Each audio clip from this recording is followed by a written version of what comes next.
Tertúlia. Meu boa tarde a todos. Hoje é dia 8 de fevereiro de 2017, quarta-feira. Esse é o verbete de número 4023, 5 páginas, 40 logias, 8 máximos. O tema é efeito do autodesassédio. Especialidade, autodesassediologia. Quem escreveu o verbete fui eu, Adriana Lopes. Eu vou pedir ali para a Terezinha me apresentar, por favor, para ficar no registro, né?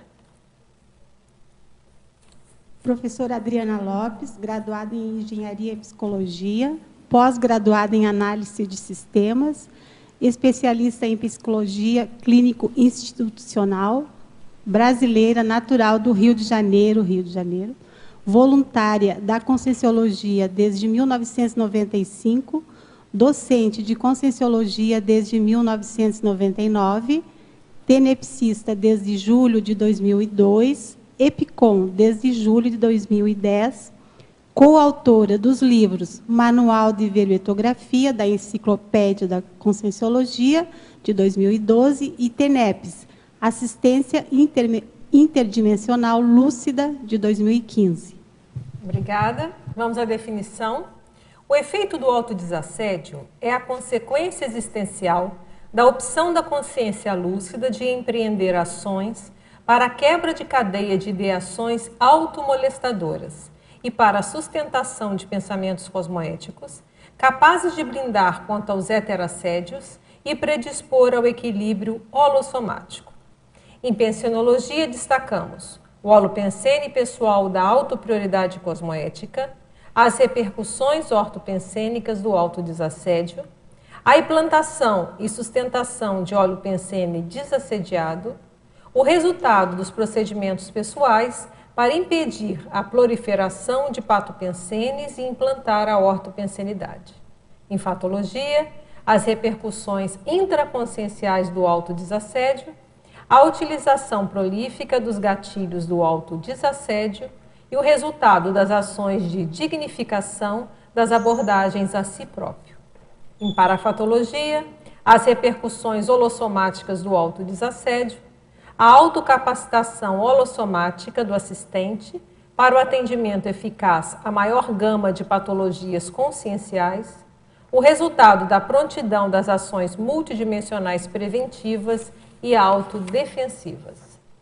Na argumentologia, nós temos 22 efeitos do autodesassédio. Investimentos, 2 investimentos primordiais aos interessados em aumentar o nível de autodesassedialidade. Na remissiologia, destacamos 5 verbetes: apreço pela autolucidez, efeito da autodesperticidade, gatilho do autodesassédio, meganível da autoconsciência e opção pelo autodesassédio. Conscientizar-se do efeito pacificador dos autodesassédios traz a motivação para criar estratégias de sustentação dos ortopensenes, com o intuito de alcançar a autodesperticidade. Você já inventariou os benefícios para a vida atual dos autodesassédios? Quais providências têm sido tomadas para majorá-los? Temos aqui a mega-análise com a equipe da Enciclosapiens, autodesassediologia, amparofilia, autocoerência, autodefesa, autodiscernimento, autopensenização, cosmoética, credibilidade, desperticidade, epicentrismo, harmonopensene, holomaturidade, homeostase, lúcido pensene, neofilia, ortopensene, parapsicofilia, reciclopensenidade, repercussão e teática. Então, antes de começar, fazer um aviso. Nós vamos ter o curso 40 Manobras Energéticas aqui em Foz do Iguaçu, do dia 17 a 19 de fevereiro de 2017. Então, é uma sexta, um sábado e um domingo. Vai ser na sede da CIP aqui em Foz do Iguaçu. E o telefone é 45 2102 1421. Por que a gente está ressaltando isso? Uma das formas da gente verificar os efeitos do autodesassédio é a partir do trabalho com as energias. Então, como no 40 Manobras há muita troca, né, as pessoas trocam energias umas com as outras, né, jogam energia, absorve, isso facilita, às vezes, a pessoa vê na prática, às vezes, na hora que ela entra no autoassédio, as consequências disso nas energias dela, que às vezes o colega vai perceber, e do contrário, às vezes se ela faz algum desassédio naquela situação, ela também vai ver os efeitos. Então, é uma oportunidade também, o objetivo do curso não é esse, você vai estar percebendo as energias, mas também favorece, né, esse tipo de percepção, tá bom? Então, o porquê do verbete, eu acho que eu já tenho falado aqui, né, nós estamos fazendo 4 verbetes defendendo com uma distância pequena entre eles, porque eles estão correlacionados. Eles foram feitos juntos. Em função voltando o histórico, né, foi feito uma tertúlia matinal, que o tema que eu apresentei foi facetas multidimensionais do autodesassédio, e dentro desse tema a gente sempre faz um material maior do que aquele que a gente vai apresentar, então tinha daquele material todo, nem tudo foi falado e debatido, eu consegui tirar e fazer esses 4 verbetes, que são um contínuo, né? São os gatilhos que têm a ver com essas facetas multidimensionais. Quer dizer, o que desencadeia, cada um fica atento, o que desencadeia seus autoassédios, que isso vai favorecer a questão da profilaxia, o que desencadeia os seus autodesassédios, que vai ajudar a pessoa na hora que ela precisa se manter mais rígida, e os efeitos, tanto o efeito do autoassédio, que na hora que nós nos conscientizamos deles, nós vemos que as coisas não são tão inócuas assim. Então, se manter autoassediado não é um bom negócio. E do contrário, a gente começar a pensar nos efeitos do autodesassédio é a mesma coisa. A gente começa a pensar nas vantagens para nós, para a nossa vida e para os outros, da gente se manter autoassediado. Então, esses são os 4 verbetes, a gente está fechando esse ciclo hoje, tá certo? Então, esse é o objetivo, tá? Vou começar então a responder aqui aos colegas. Vou começar com Porto Alegre. O binômio higiene holossomática, desintoxicação consciencial. Poderia aprofundar? Sim. Olha só, são 2 situações que estão muito correlacionadas, né? Fica difícil até a gente ver a diferença uma da outra. O que é higiene holossomática? Eu manter uma limpeza, né? Um processo mais saudável no holossoma. Né? O holossoma, os 4 veículos. No corpo, nas minhas energias, nas minhas emoções e na modo que eu penso.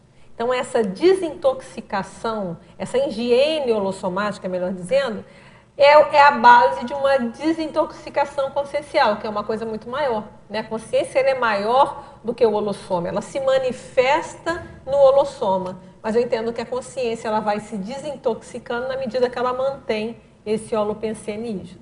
Então, esse foi o motivo de colocar esse pensene, que tem tudo a ver com o autodesassédio. Agora vamos para Niterói. Fatologia. Poderia nos dizer qual técnica aplica para realizar a identificação e o corte das cantilenas autoassediantes? Primeiro, a gente sabia o que é cantilena, por isso que eu escrevi o cantilena autoassediante, que é um verbete que já está aí defendido, vocês podem ver, que a gente cada um identificar o processo, qual é a minha cantilena, qual é a raiz do meu autoassédio.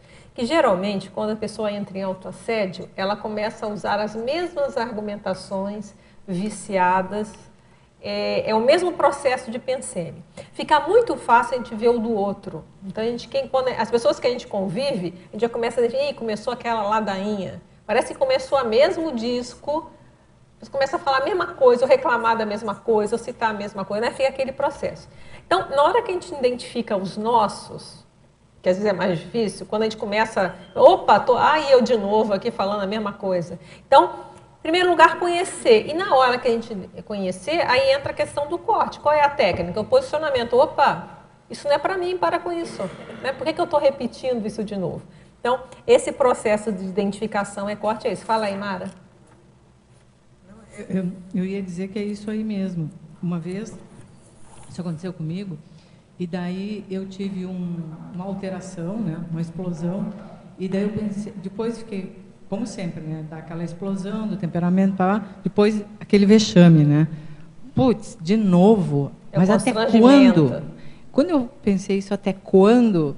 Veio assim, até quando você quiser, você pode cortar isso. Quer dizer, o limite sou eu que dou, né? Quanto tempo eu vou ficar assediada e o tempo que eu vou levar para fazer o autodesassédio, né? É a Perfeito. consciência que opta. É como tu diz, né? Ficar assediado é uma opção da consciência. Né? É opção, muito bom mesmo. Então, é por aí. Então, identificar qual é o teor. Geralmente tem algum teor, né? O autoassédio, ele tem um teor, e cada um vai ter o seu. Então, uma pessoa vai ter um teor mais, sei lá, mais ligado ao trabalho, outro pode ser mais ligado à vida afetiva, seja o que for. Identificar esse teor, identificar essa cantilena já é o primeiro passo, tá? Agora tem uma pergunta de Portugal. Fatologia, penúltima linha. Poderia explicar o resultado das ações de dignificação das abordagens a si próprio? Bem, eu vou citar um livro, que é um livro que tem aí em Portugal, para você vai ser fácil, não sei se você conhece, um livro chamado Dignidade, que é da Donna Hicks, é D-O-N-N-A, Hicks, H-I-C-K-S, ela tem um TED também. Então esse livro, ele é um livro em inglês, mas no Brasil não tem tradução, até onde eu pesquisei não tinha a tradução, mas eu consigo comprar em Portugal, em português, já dei vários de presente.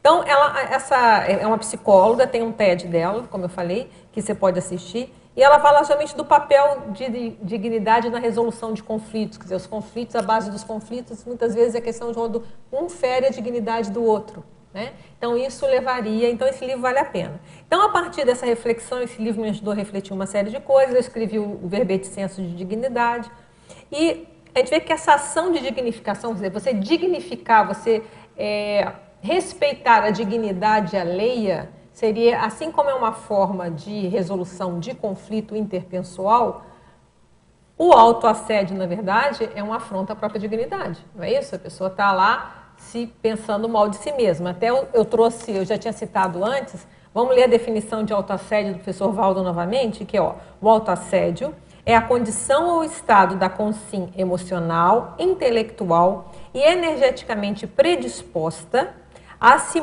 molestar autopensenicamente. A palavra molestar é forte, né? Autopensenicamente. Com insistência importuna e patológica. Eu falei inoportuna, mas eu vi que é sinônimo. Importuna e patológica sobre si mesma, sem qualquer higiene consciencial, nem autodisciplina ideativa, constituindo o embasamento de todo tipo de heterassédio. Tá? Então, olha só de se molestar autopensenicamente, a pessoa está, muitas vezes, ferindo a própria dignidade. Então, eu já passo para você. Então, o que é? O autodesassédio, a pessoa fazer o trabalho de autodesassédio, é uma ação de dignificação da abordagem a si mesma. Então, isso que a gente está defendendo aqui, colocando aqui. Tá bom? Sim, Oswaldo, por favor. E você traz isso bem claro no item 11 da argumentologia, quando você fala do autorrespeito impregnado nas energias. O autorrespeito impregnado nas energias conscienciais emitidas induz ao heterorrespeito. Quer dizer, isso também a gente não percebe, a questão da autoridade moral. Isso. Então tem aquelas pessoas que quase ela se brinda, a pessoa não consegue nem em função do próprio autorrespeito. Tá? Tem outra de Portugal aqui. Poderia expandir e relacionar os itens amparo e credibilidade. Vamos lá.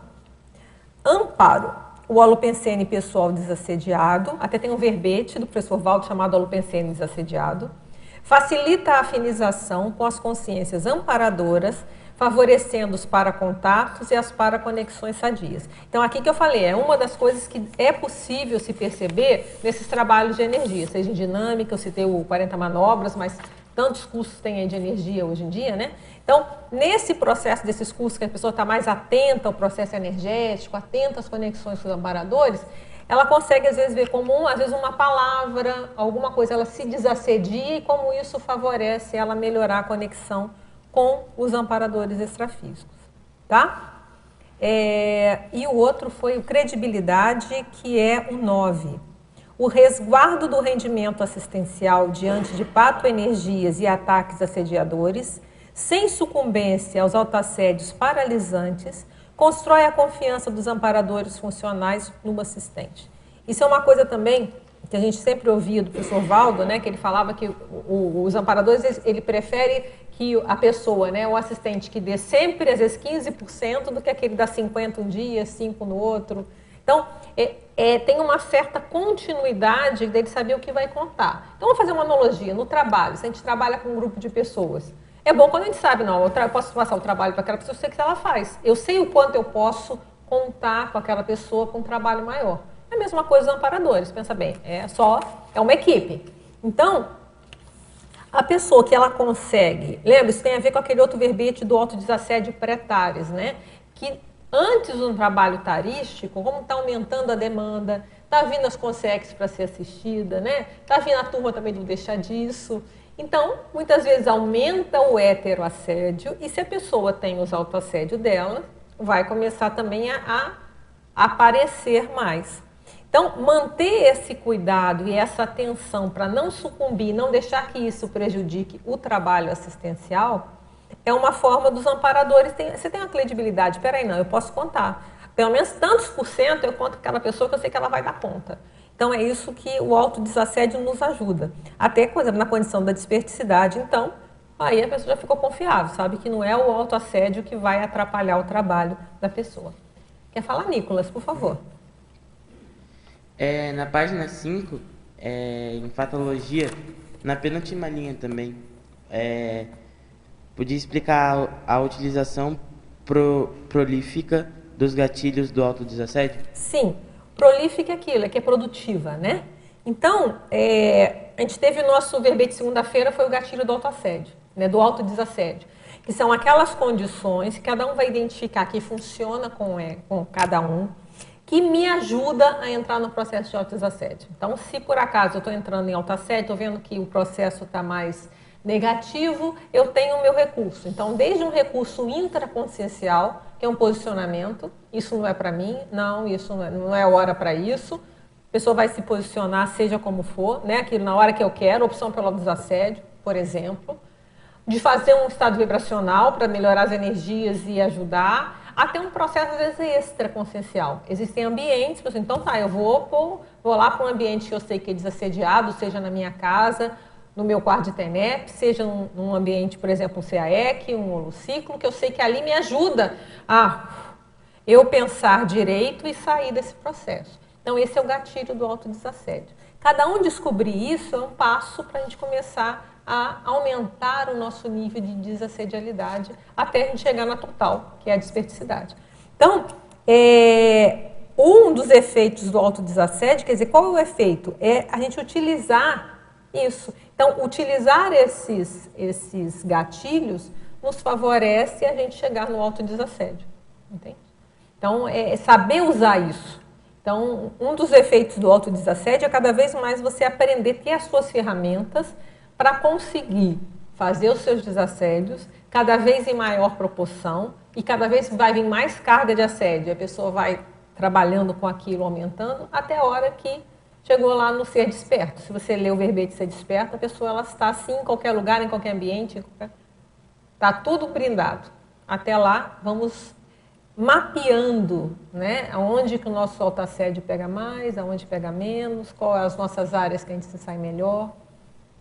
Tá bom? Então, por isso que você tem que ver como é que os verbetes estão todos interligados. Quer dizer, o gatilho do autodesassédio vai me ajudar justamente a eu descobrir o gatilho do autoassédio, então eu vou me prevenir, saber onde são meus calinhos, né? Onde que pisou ali a coisa pega. E aonde que eu vou recorrer? É o gatilho do autodesassédio. Então eu tenho as minhas ferramentas também para buscar sair desse processo e até eliminar de vez, né? Diga lá, Terezinha. Pelo verbete, mais uma vez. Obrigada. Você colocou ali na pensinologia, na página 5, na quarta linha, o inventário dos vícios da autopensinidade enquanto recurso profilático, né? Eu estava avaliando aquela questão do serenão. Ele está sempre, acho que até tu comentou outro momento, né, aí no outro verbete, que ele está sempre frente aos assédios, né? Porque ele é um desassediado total, mas está levando sempre, recebendo cada vez mais. Como o professor Valdo dava o exemplo aqui, né? Dos assédios, né? Está pronto para trabalhar, né? Quando a gente identifica como que faz esse inventário aí para nós, assim, no dia a dia, ter esse cuidado para não entrar, né, É você começar a se conhecer aí, entrar autopesquisa, né? Você já sabe quais são os seus vícios de pensenidade. Então, na hora que a coisa pega, a pressão aumenta para cima de você, qual o seu ponto fraco? Cada um vai ter um. Um pode ser baixa autoestima, começa a ficar inseguro, aí tem medo de fazer as coisas. Outra pessoa, vamos supor, é o contrário, a pessoa começa a ficar agressiva, a reagir, a ficar, vira aquele bicho, né? Começa a xingar o cosmos. Quer dizer, eu estou fazendo exemplos extremos, tá? Então, cada um tem que ver dentro de si geralmente, quais são os padrões. Então, lembra que eu falei no autodesassédio para etares que esse processo, as vésperas de curso, pode ser um grande elemento para a gente pesquisar. Porque é onde aumenta a pressão. Na hora que aumenta a pressão, aquilo que está mal parado aparece. Então, é a hora da gente fazer assim, ajuda a fazer esse inventário. Porque a gente começa a ver onde está... Opa, pera aqui, ó, isso aqui ainda preciso resolver. Isso aqui, essa reciclagem está pendente. Porque, olha só, eu não posso deixar que isso aqui atrapalhe o trabalho que eu tenho que fazer. Então, cada um vai começar a observar qual a vulnerabilidade. Aonde a pessoa entra e, às vezes, entra em assédio. Entra em autoassédio. No caso, seria uma técnica, na verdade, entrando se ela está assediada, é porque ela entrou em autoassédio. Né? Pode ser uma técnica, então, a gente escrever naquele momento o que... Pode escrever deixa bem guardadinho. As bioenergias, o que está sentindo ali, né? Isso, o que ela percebe, sinalética, qual né? tipo de padrão que ela entra. Qual sinalética que vem, né? Também, isso, né? Tá certo. E aí você começa a ver qual é a sua vulnerabilidade. Lembra aqueles exemplos sempre meio bobos que eu falo, mas que ajuda bastante? Tem aquele filme De Volta para o Futuro, né? Que na hora que chamava ele de covarde, o cara ficava doido, né? Lembra? E aí saía fazendo um monte de besteira. Então, no caso dele ali, era chamado de covarde, o cara subia, né, e fazia um monte de besteira. Esse filme é ótimo, né? Mas está ficando cada vez mais antigo, né? Nicolas, já viu esse filme? Tá vendo? A geração nova não viu. Mas tem que atualizar meus exemplos. Né? Então é mais ou menos isso, quer dizer, De Volta para o Futuro tem esse filme. Então é aquilo que na hora, que às vezes tem pessoas que reagem, na hora que pisou naquele cara e falou aquele item, ela... Né? Ou vai para... o ataca ou recolhe, né? Às vezes ataca, né? Sai para... Ou às vezes é esquiva, né? A pessoa se murcha. Então, o que é isso? Avalie e vamos cortar esse negócio. Que eu lembrei de um caso assim que a pessoa, quando chamava a outra de querida, aquela energia que via, a pessoa já ficava cada um tem as suas senhas. Né? Fala lá, Mara. Depois... Eu lembrei que tem que dar uma de escoteiro, ficar sempre alerta, né? Você como ex-escoteira, né? Uma vez escoteira, né? Sempre escoteira, né? Não, eu digo que tem que estar sempre alerta realmente para perceber. Sim. E daí também a gente vê a importância do autoconhecimento, né? Para saber quando aquilo está pegando, que às vezes não é nem teu, né? Escou e já acha que é seu, e daí já confunde pé com a bola e já fica reativa. Vai embora. Já pegou, né? Diga lá. Em primeiro lugar, eu gostaria de saber qual é o primeiro verbete da série. Desses 4? É. Não, o primeiro, assim, da questão de estudar o autodesassédio, o primeiro é lá atrás, no Opção pelo Autodesassédio, tá lá em 2012. Tá. Agora, desses 4, foi o gatilho do autoassédio, o efeito do autoassédio, depois o gatilho do autodesassédio e o efeito do autodesassédio. Esses são os 4 que a gente comentou que a gente fez juntos. E a gente tá conseguindo defendê-los juntos, até porque eles são correlacionados. Porque a equipe das Ciclosapiens aí ajudou para a gente poder fazer fechar o ciclo. Eu peguei os 3 últimos, não estava aqui lá. No primeiro, né? Entendi. E eu gostei muito dessa série, ela me ajudou muito. E principalmente esse de hoje, assim, parece que está tão claro, sabe? Não sei se é porque eu fiz o curso lá da estruturação pensênica. Legal. Então, legal. Achei assim, geralmente quando eu leio o verbete, eu tenho muita dificuldade para entender, mas esse aqui me pareceu muito claro. Que bom, que bom. Aí aqui na fatologia, na terceira linha, o fim do martírio diante das imaturidades pessoais. Porque dizer assim, que depois da terceira vez que você errou, já tem que eliminar, né? Mas, meu Deus, é tão difícil para mim, parece tão claro, mas eu... Mas o problema é o martírio, porque olha só, vamos separar o martírio do autoimperdoamento. Até eu estava conversando com a Marta agora na hora do almoço, né, Marta? Uma coisa é o autoimperdoamento, que é o ideal, porque se a pessoa se perdoa, ela está, como a Marta falou, né, num comentário que o professor Mário falou hoje de manhã, né, você está deixando de aprender com aquele erro. E também a pessoa está sendo conivente, ela erra de novo, quer dizer, liberou geral, né? O auto-perdoamento. Por isso que é importante o auto-imperdoamento. Mas o auto-imperdoamento, ele é diferente da pessoa ficar se, né, dando chicotinho em si mesma.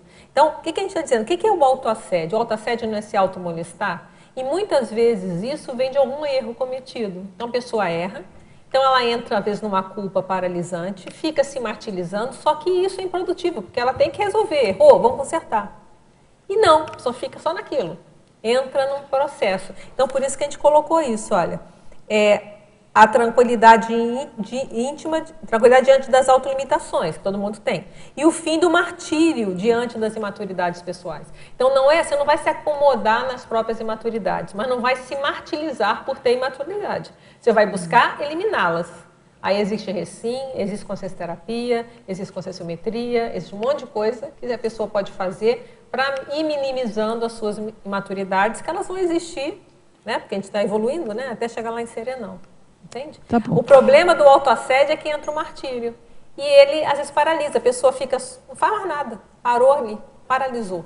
Isso que a gente queria afirmar. Porque, assim, quando eu saí do curso, estou estudando bastante, estou investindo para fazer todas essas autopesquisas, essas coisas, parecia que não ia acontecer de novo, mas aconteceu de novo. Recaída faz parte do trabalho. Agora, a questão a gente tem que começar a morder a língua. Né? Tipo assim, não se permitir. Errar, todo mundo vai errar, mas o mesmo erro mais de uma vez, a gente já está se permitindo de certa forma. Entende? Então, tomar a decisão, não, isso eu não quero mais para mim. E tentar agora, sabendo que pode haver recaída. Olha só, um erro que você, às vezes, uma postura inadequada, que às vezes se faz há milênios. Infelizmente, a gente não consegue trocar isso de um dia para o outro. A gente pode ir minimizando. Então, às vezes a gente faz, e depois começa, ia lá de novo, mas firme, não, peraí, de novo não. O que eu preciso fazer agora? Uma postura mais proativa para que isso não aconteça de novo. Entende? Não dá nem para ter ilusão de achar que vai mudar de um dia para o outro, porque é geração espontânea. Né? Até tem um local aqui, no professor Valdo, que ele fala que não existe geração espontânea de autodesperticidade. É por aí, não existe. Né? Então, toda é um processo. Não vai ser de uma hora para outra, mas também não é assim, então se não é de uma hora para outra eu vou continuar errando. Não. Uhum. Mas assim, a cada erro, peraí, por que de novo? Qual foi a besteira dessa vez? Foi aqui que foi a brecha? Então essa proatividade que faz parte da opção pelo autodesassédio. Porque a opção é só o primeiro passo. Eu optei, eu não quero mais ficar autoassediado. Aí vai ter várias ações, vários trabalhos que cada um vai fazer para efetivar esse processo. Mas eu gostei muito do morder a língua, eu vou fazer isso, de verdade. Morder a língua, o morder a língua tem até uma frase aqui, olha só que interessante, que eu marquei aqui, que é do léxico de ortopensadas, tem uma de morder a língua, olha, que fala o seguinte, que deixa eu achar o morder a língua aqui. Olha que interessante. Antes é na parte de irritabilidade. Antes de irritar-se, morda a língua. Esta técnica o ajudará a machucar-se antes de machucar os outros. Essa aqui é profunda, hein? Não é não? Essa aqui, não é não? Essa, sem comentários, né? Vamos passar para a próxima. Essa Obrigada. Aqui é boa, é para refletir bastante, né? Mas não é a máxima? Só lembrando Portugal, olha, tiveram 2 perguntas de Portugal. Quem quiser aprofundar a questão do autodesassédio, eu vou estar em Lisboa, 6 e 7 de maio, dando opção pelo autodesassédio. Então, quem tiver interesse, a gente entra em contato aí com tem o Facebook da CIP Portugal, né, para mais informações, tá? Tudo certo? Vamos para Maceió. Não, temos ali, depois a gente volta. Maceió, espera um pouquinho, vamos lá. Oi, Adriana. Diga lá. Na parafatologia, na segunda linha, as consequências da hiperacuidade quanto às interferências extrafísicas na própria psicosfera, fazendo um contraponto com atenção às sinaléticas, energéticas e parapsíquicas. O que eu vejo disso? É bem o que você estava comentando. Mas a gente ter esse mapeamento, essa leitura, ter essa clareza antes, porque às vezes no vai vem do dia a dia, o que acontece? Você não faz essa clareza de você entra sem perceber. Às vezes, eu sinto em mim isso, né? Como assim? Você... Repete, por favor, de novo. Tá, assim, ó, as consequências da Isso, hiperacuidade. as consequências, né, isso é o desassédio. É. As consequências da hiperacuidade quanto às interferências extrafísicas na própria psicosfera. Às vezes tem uma sinalética energética. Isso. Mas o dia a dia está tão corrido que aquilo Às vezes te a deixa pessoa não vê. despercebido. Já Isso. veio o ponto aonde que você tem que o quê? Opa, aconteceu alguma coisa. Né? Então, às vezes, eu vejo que eu sou engolida pelas atividades do dia a dia e isso me pega ainda. Então, como é que você pode fazer isso? Para começar a ficar mais atenta. Quando acontecer, você faz um retrospecto.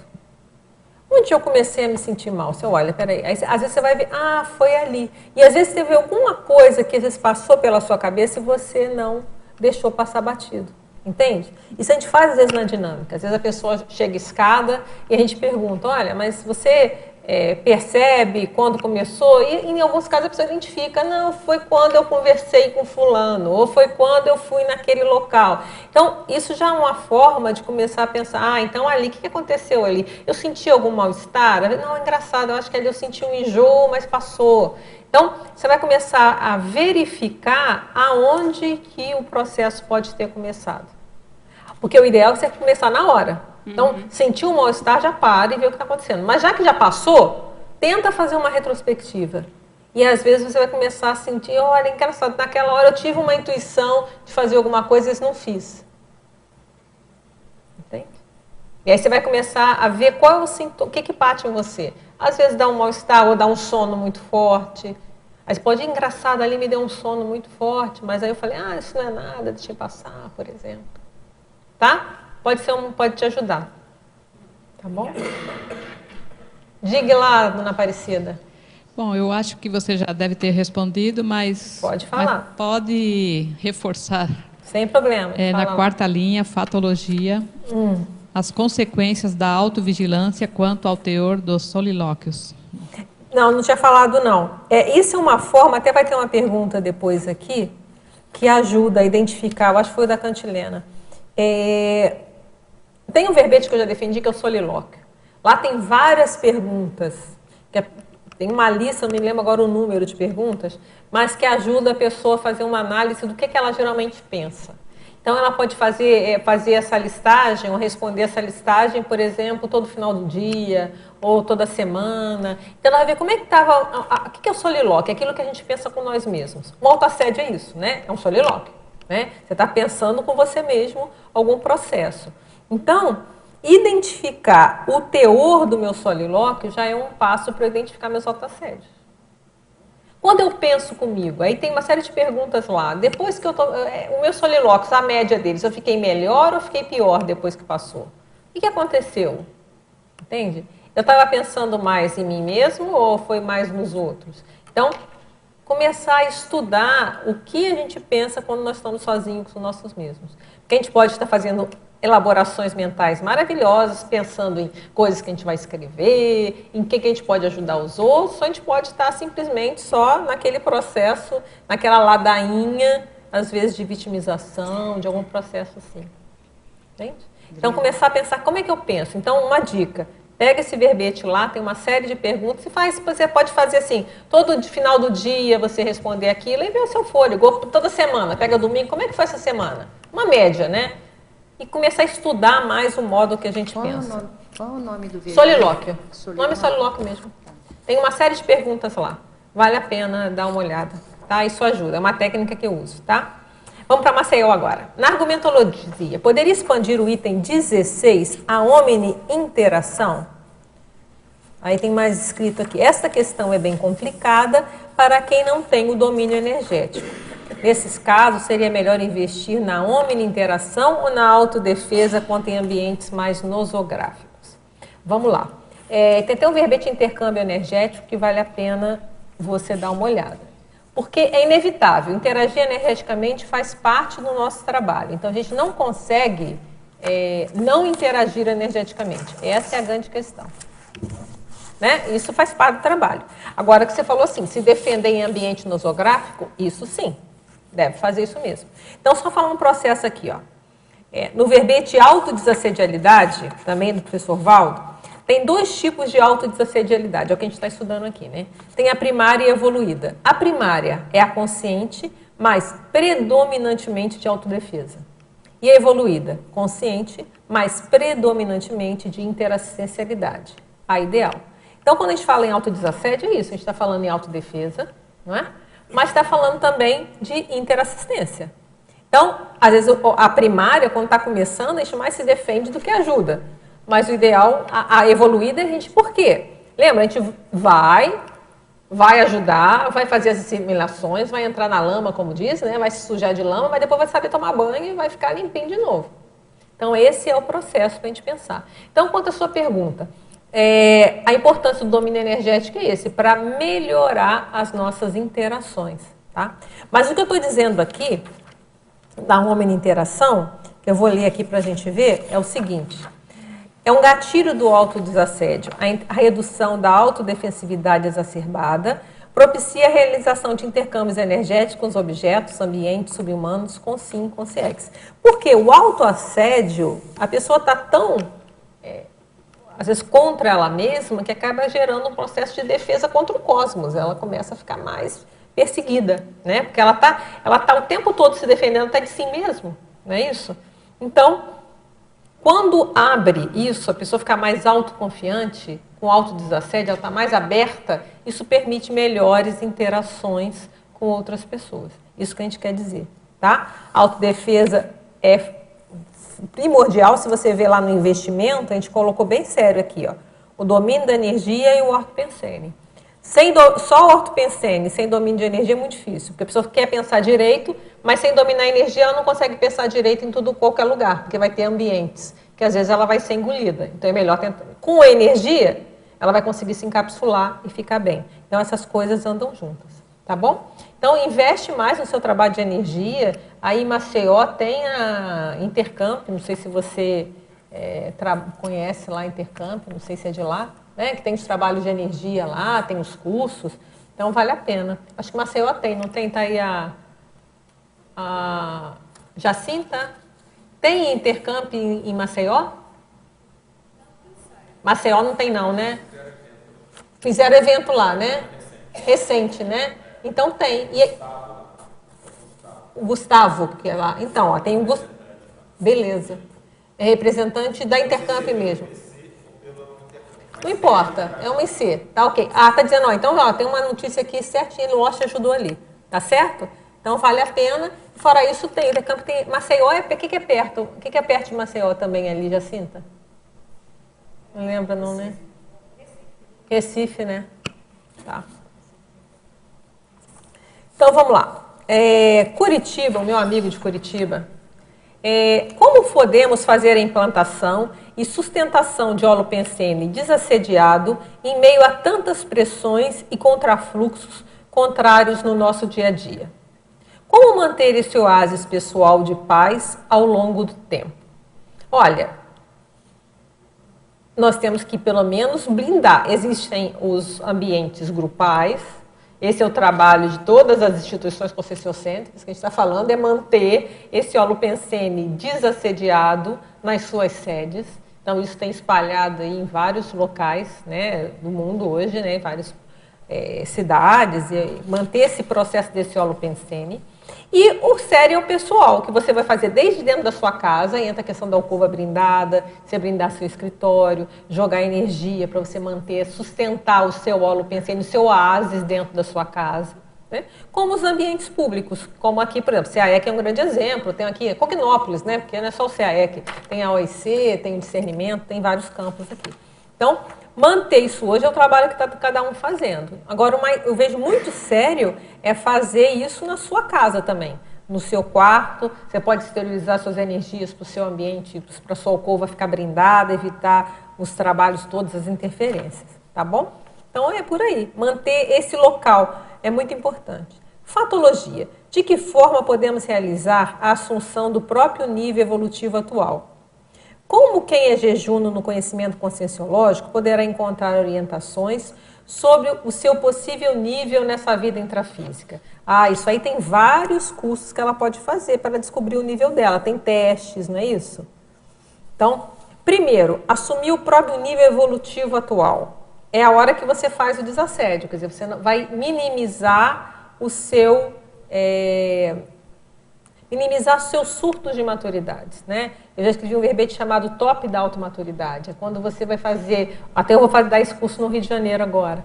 Então, você vai procurar assumir o melhor de si. E lembra aquele livro que eu falei segunda-feira, né? O Poder da Presença? Que aí tinha a questão lá de como o corpo físico, como o soma pode influenciar e ajudar na questão do modo de pensar. Ela cita várias pesquisas aqui. E uma coisa que eu achei interessante é que ela fala do melhor de si, né? Então ela fala como que a gente pode, a partir também do nosso trabalho, da nossa postura, manifestar a nossa melhor realidade. Que é isso aí, tá certo? A melhor versão de si mesmo. Então, gradualmente, a gente tentar usar a nossa melhor versão. Então, ela tem lá as dicas dela, mas a gente vê que dentro da Conscienciologia, a nossa melhor versão é isso. O autodesassédio é a nossa melhor versão. Então, o autoassédio, vamos partir do princípio seguinte, o autoassédio não deixa de ser uma autossabotagem. Então, nós estamos sabotando o nosso potencial. Não é? A gente está jogando. Nós não precisamos de assediador, a gente faz o trabalho. Não é isso? Não precisa de assediador externo. Você abre a brecha até para vir um assediador. Na hora que corta isso, a gente para de jogar contra nós mesmos, ser o inimigo, é o fogo amiguíssimo, né? Nós mesmos estamos jogando fogo amigo contra nós mesmos. Nós temos a condição de expressar, de manifestar aquilo que nós temos de melhor o que temos por hoje, como dizem, né? É o melhor que a gente conseguiu nessas múltiplas vidas até hoje, que a gente já conseguiu manifestar. Então, é isso que a gente está querendo dizer. Então, o autodesassédio, ela permite que você mostre o que você é, o seu nível.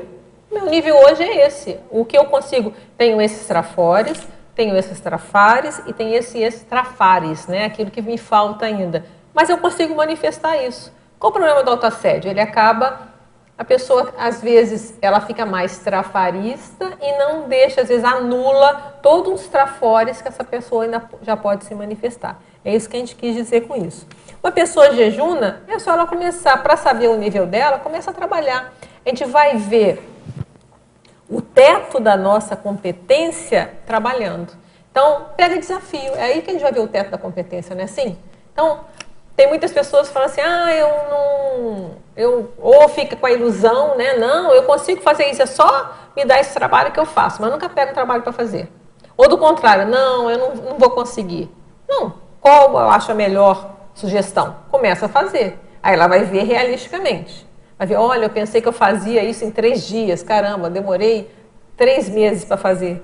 Então, viu que realmente a competência dela estava subestimada. Achou que fazia em 3 dias, fazia em 3 meses. Ou do contrário, achou que não ia conseguir e começa a fazer, que surpresa, eu estou fazendo. Então, testar o próprio nível, testar o próprio gabarito, eu só vejo um jeito, fazendo. Diga lá, Terezinha. Se coloca ali na Principiologia o princípio do posicionamento pessoal, né? Que acho que tem a ver com isso que você está falando, né? O princípio do posicionamento pessoal, exatamente. A gente se posicionar é uma das coisas sérias do autodesassédio. Não quero mais isso para mim.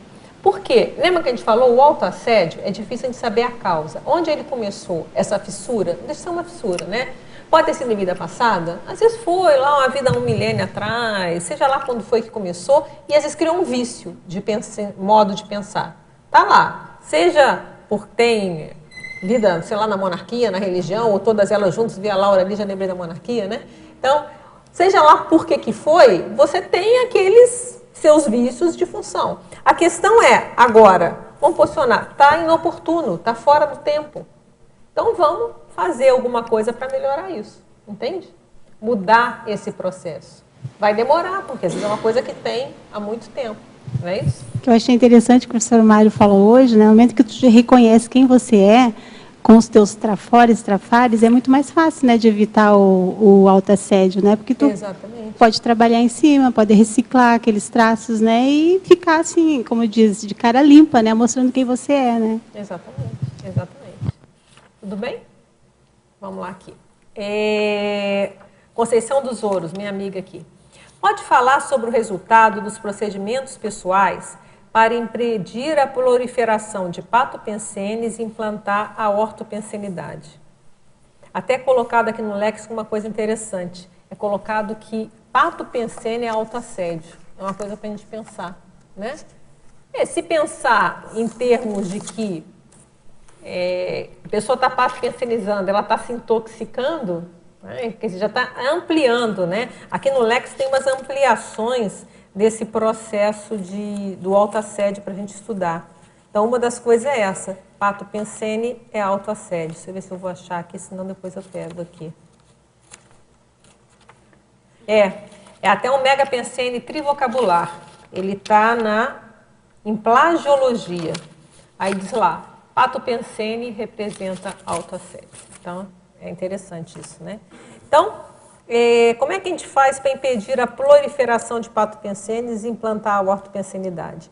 Aí você vê, tem um código pessoal de cosmoética que você vai fazer para evitar, para ver como é que eu vou pensar, suas regras. Não, isso eu não quero pensar, isso eu não vou fazer, isso eu não permito mais. Se eu considero que está errado, eu posso me posicionar que eu não quero isso para mim. Aí entra aquela questão da autocorrupção, que a gente falou segunda-feira, né? O que é autocorrupção? É algo que eu sei que é errado, porque eu falei, não foi porque ninguém falou, eu admito para mim que é errado e vou lá e faço. Isso é autocorrupção. Eu estou corrompendo os meus próprios valores. Então, no momento que a gente entra em contato com isso, é uma questão de posicionamento, como foi colocado pela Terezinha lá. Pode expandir quanto à assunção do próprio nível evolutivo? A gente acabou de falar, né?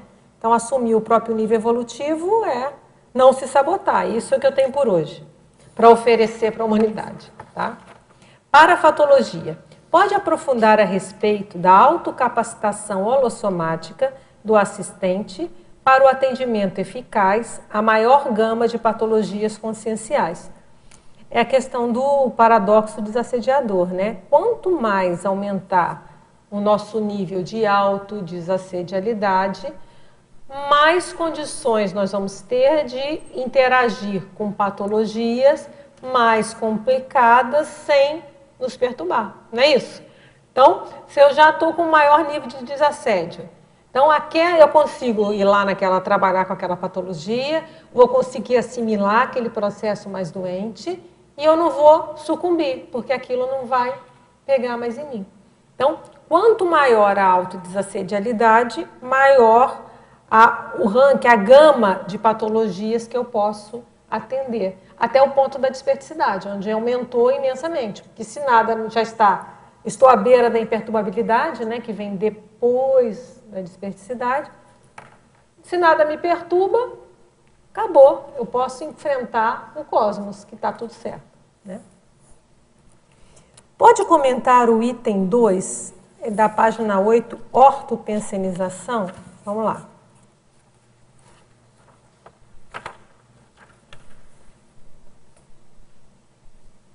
Meu item 2, está aqui.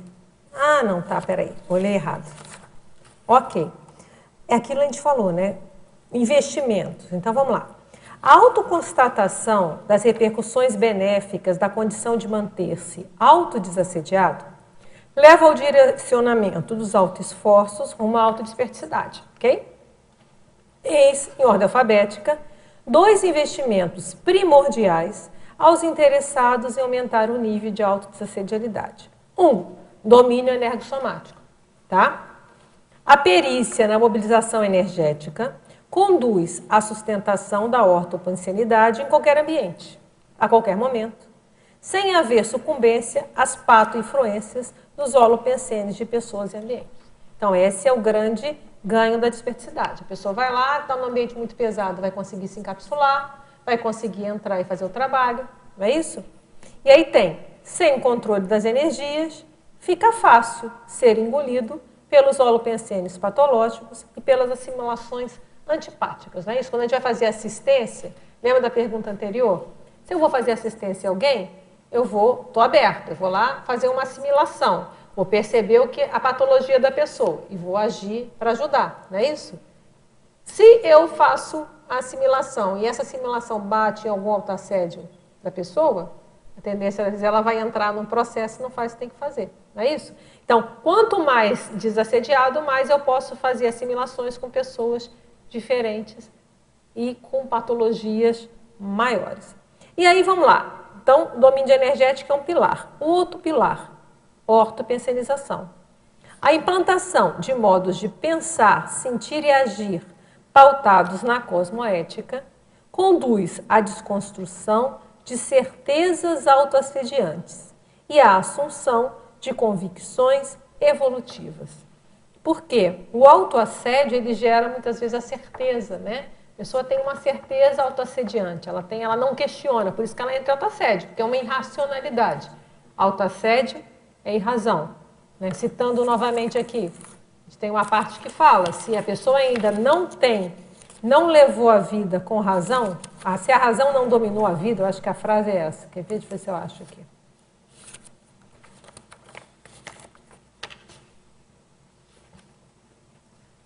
Não é aqui? Peraí. Isso aí, ó. A patologia do autoassédio é instalada por meio da corrente de manifestações emocionais, ou mais apropriadamente, irracionais, e é formada pelos seguintes elos: autoinconsciência, ansiedade, impulsividade, contrariedade, irritabilidade, anticosmoética e teimosia persistente. E a outra frase que eu ia falar é o seguinte: se a razão não domina a sua vida, você ainda continua vítima de autoassédios. Então, é isso que a gente quer dizer. Então, olha só, na hora que a pessoa começa a pensar direito, o autoassédio é uma irracionalidade. Porque a pessoa, se ela parar para pensar, é um paradoxo. Ela está se molestando, leva com insistência inoportuna ou importuna. E qual a produtividade disso? Nenhuma. Só está anulando a sua manifestação. Então, no momento que começa a colocar a cosmoética até na maneira de abordar a si mesmo, entra aqui, ó. Vou implantar modos de pensar, sentir e agir altados na cosmoética, tanto em relação aos outros como a mim mesmo. E vai desconstruir alguma certeza, que é o autoassédio, desculpa, que é uma certeza autoassediante, que muitas vezes, como a gente falou antes, pode vir de uma lavagem cerebral lá de trás, não é? Coisa antiga, seja lá do que aconteceu, a raiz pode ser inúmera, e assumir as convicções mais evolutivas. Aí tem a resposta aqui. A ortopraxis, quer dizer, a prática cosmoética, concede autoridade moral à consciência assistente, necessária para o enfrentamento de possíveis acusações e provocações de assediadores intra e extrafísicos. Faz parte do trabalho, quem faz assistência já deve passar por isso. Né? Então, a pessoa vai lá e põe o dedo no nariz. Se a pessoa está bem com ela, se ela já está trabalhando aquilo não faz, ok. Esse trafaro, ok, eu sei que eu tenho, mas estou trabalhando nisso, estou melhorando aqui e ali. Então, dá uma autoridade moral, porque a pessoa já está em movimento para resolver a situação. Aí entra a imunidade, né? São Paulo agora. Exemplifique, por favor, a tranquilidade diante das autolimitações. O que acontece? Tem uma outra frase aqui, hoje a gente está usando todas aqui, que eu também coloquei para a gente falar, que eu acho muito interessante, que tem a ver para a gente pensar sobre a questão do autodesassédio. Deixa eu achar aqui. Esse tá aqui tem a ver com competição. Peraí. Tá aqui, ó. Tem a ver com o que a gente vai falar agora. Vamos lá. A consciência lúcida identifica o que é ser desassediada, permanente, total, aquela na frente, né, quando já chegou no total, quando reconhece que não hostiliza a superioridade das outras consciências. Então, isso para a gente pensar também, não é? Vamos lá, olha só para a gente pensar, o negócio é profundo também. Ó. A consciência lúcida identifica o que é ser desassediada, permanente, total, quando reconhece que não hostiliza a superioridade das outras consciências. Não é boa isso também? Então, agora eu vou dizer como é que eu entendo isso aqui, tá? Cada um vai interpretar. Como eu interpreto isso? Que tem a ver com essa pergunta aqui, a tranquilidade diante das autolimitações. Eu entendo que essa hostilidade contra aquilo que o outro tem de bom, de melhor, é quando a pessoa ela não está bem com a limitação dela, quer falar, o fulano é melhor que eu nisso. E a pessoa, às vezes, não se dá conta disso e começa a ficar hostil.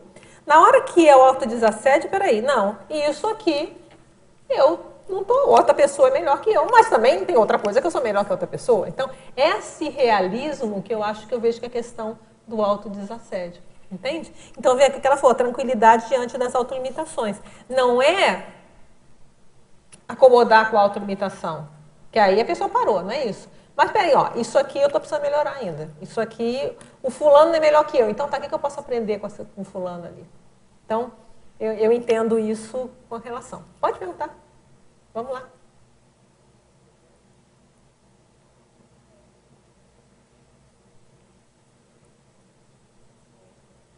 Agora sim.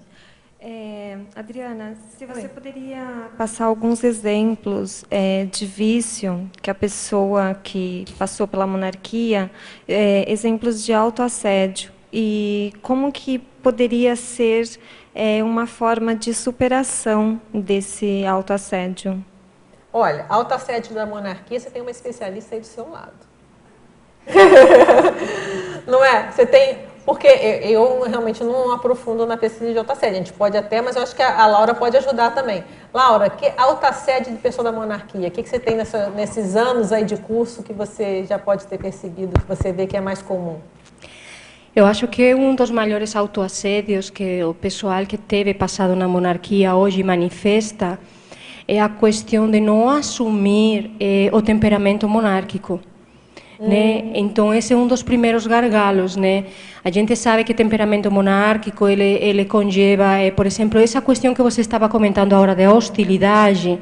No caso, eu vejo muito como uma consequência da própria inveja. Você quer ser melhor que o outro.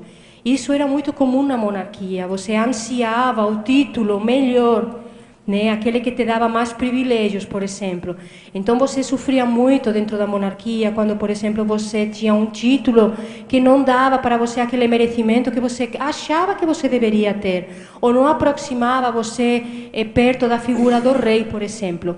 Isso causava um autoassédio na pessoa enorme, o assédio da baixa autoestima, o autoassédio da inveja, o autoassédio de querer ser melhor que qualquer outro a qualquer preço.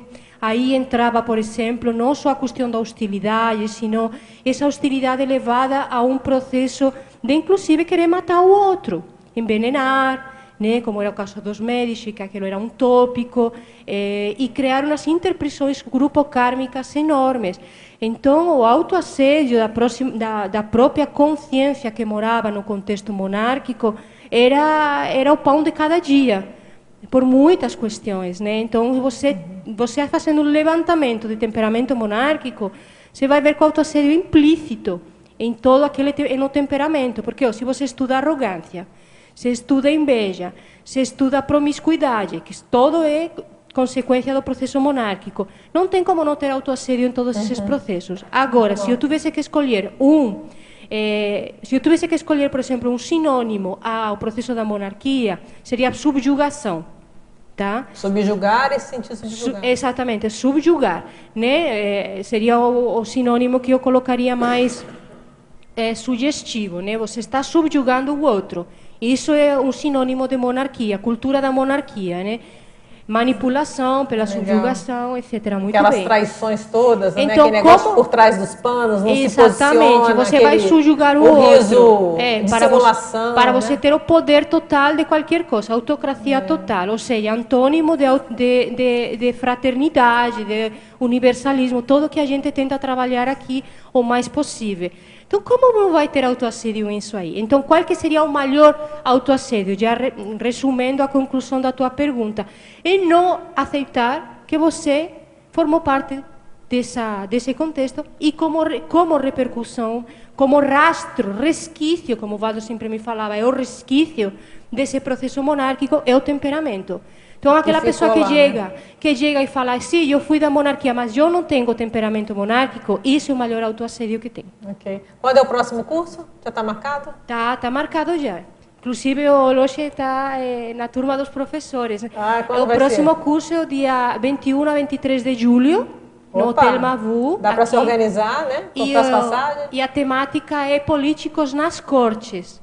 E nós temos o professor Loxa, a professora Mabel, o professor Luiz Gonçalves, a professora Patrícia Melo, o professor Pedro Gomes. E espero não ter esquecido de ninguém, porque esse processo de monarquia é bravo, viu? Mas, então, agora, para a gente pensar no que foi perguntado. Então, o que eu vejo é o seguinte, esses autoassédios, eles podem ter várias bases, né? Então, por exemplo, vamos também pensar aqui, uma coisa que eu vejo aí, depois a Laura me corrija se... Mas foi a questão do mérito. Eu vejo que, às vezes, há muita dificuldade com o mérito. Por isso que eu escrevi o senso do mérito.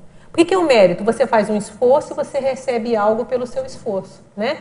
Na monarquia, não. Você recebe quase... É o sangue azul. Você já nasceu cheio de direitos. E aí, vamos supor, aí a pessoa nasce aqui sem direito nenhum. Vai ficar muito indignado. Não sabe por quê, mas começa, não, eu sou uma droga. Como é que eu não tem ninguém para me servir aqui? O que está acontecendo? Então, vamos supor, né? Então, isso pode gerar um autoassédio.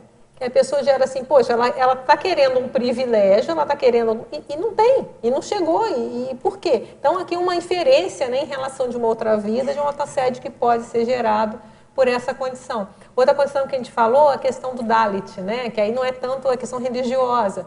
Vamos pensar assim, eu fico pensando, inferindo, não conheço nenhum Dalit de outra vida, nem dessa vida, né? Só da novela da Glória Pérez.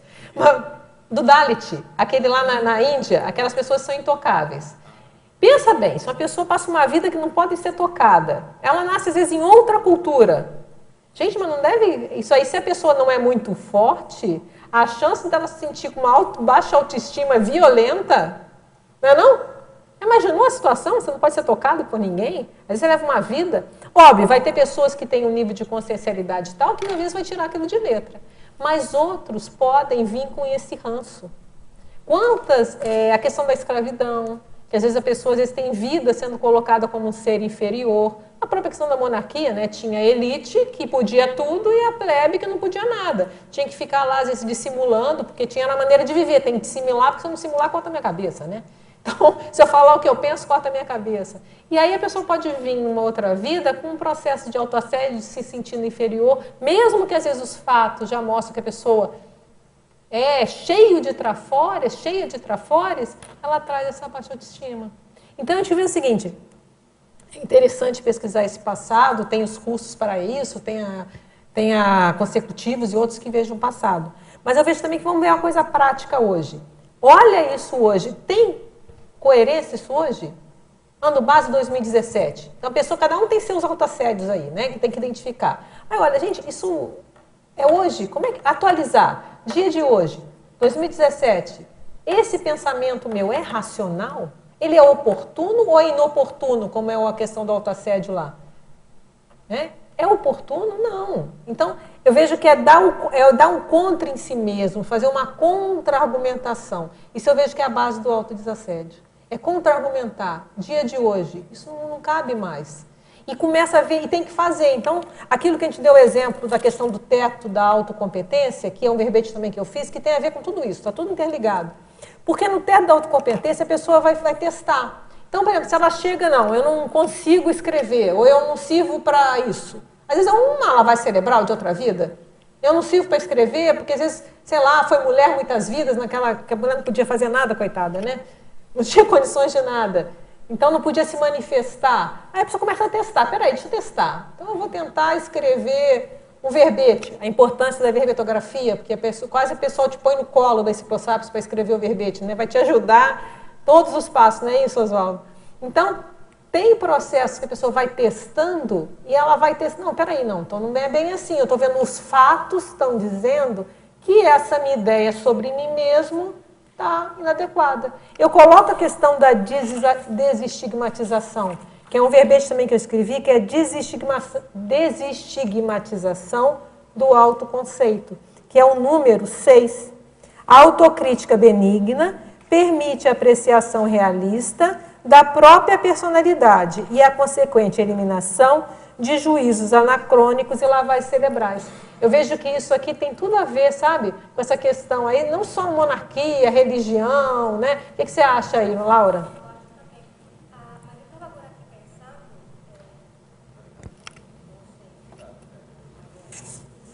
Estava aqui relendo, me permiti dar uma olhada aqui na pergunta da Elaine de novo, que ela está perguntando sobre vício do autoassédio. Isso. Tá, aí eu pensei nos vícios que eram próprios da monarquia, que era uma coisa mais trivial, né?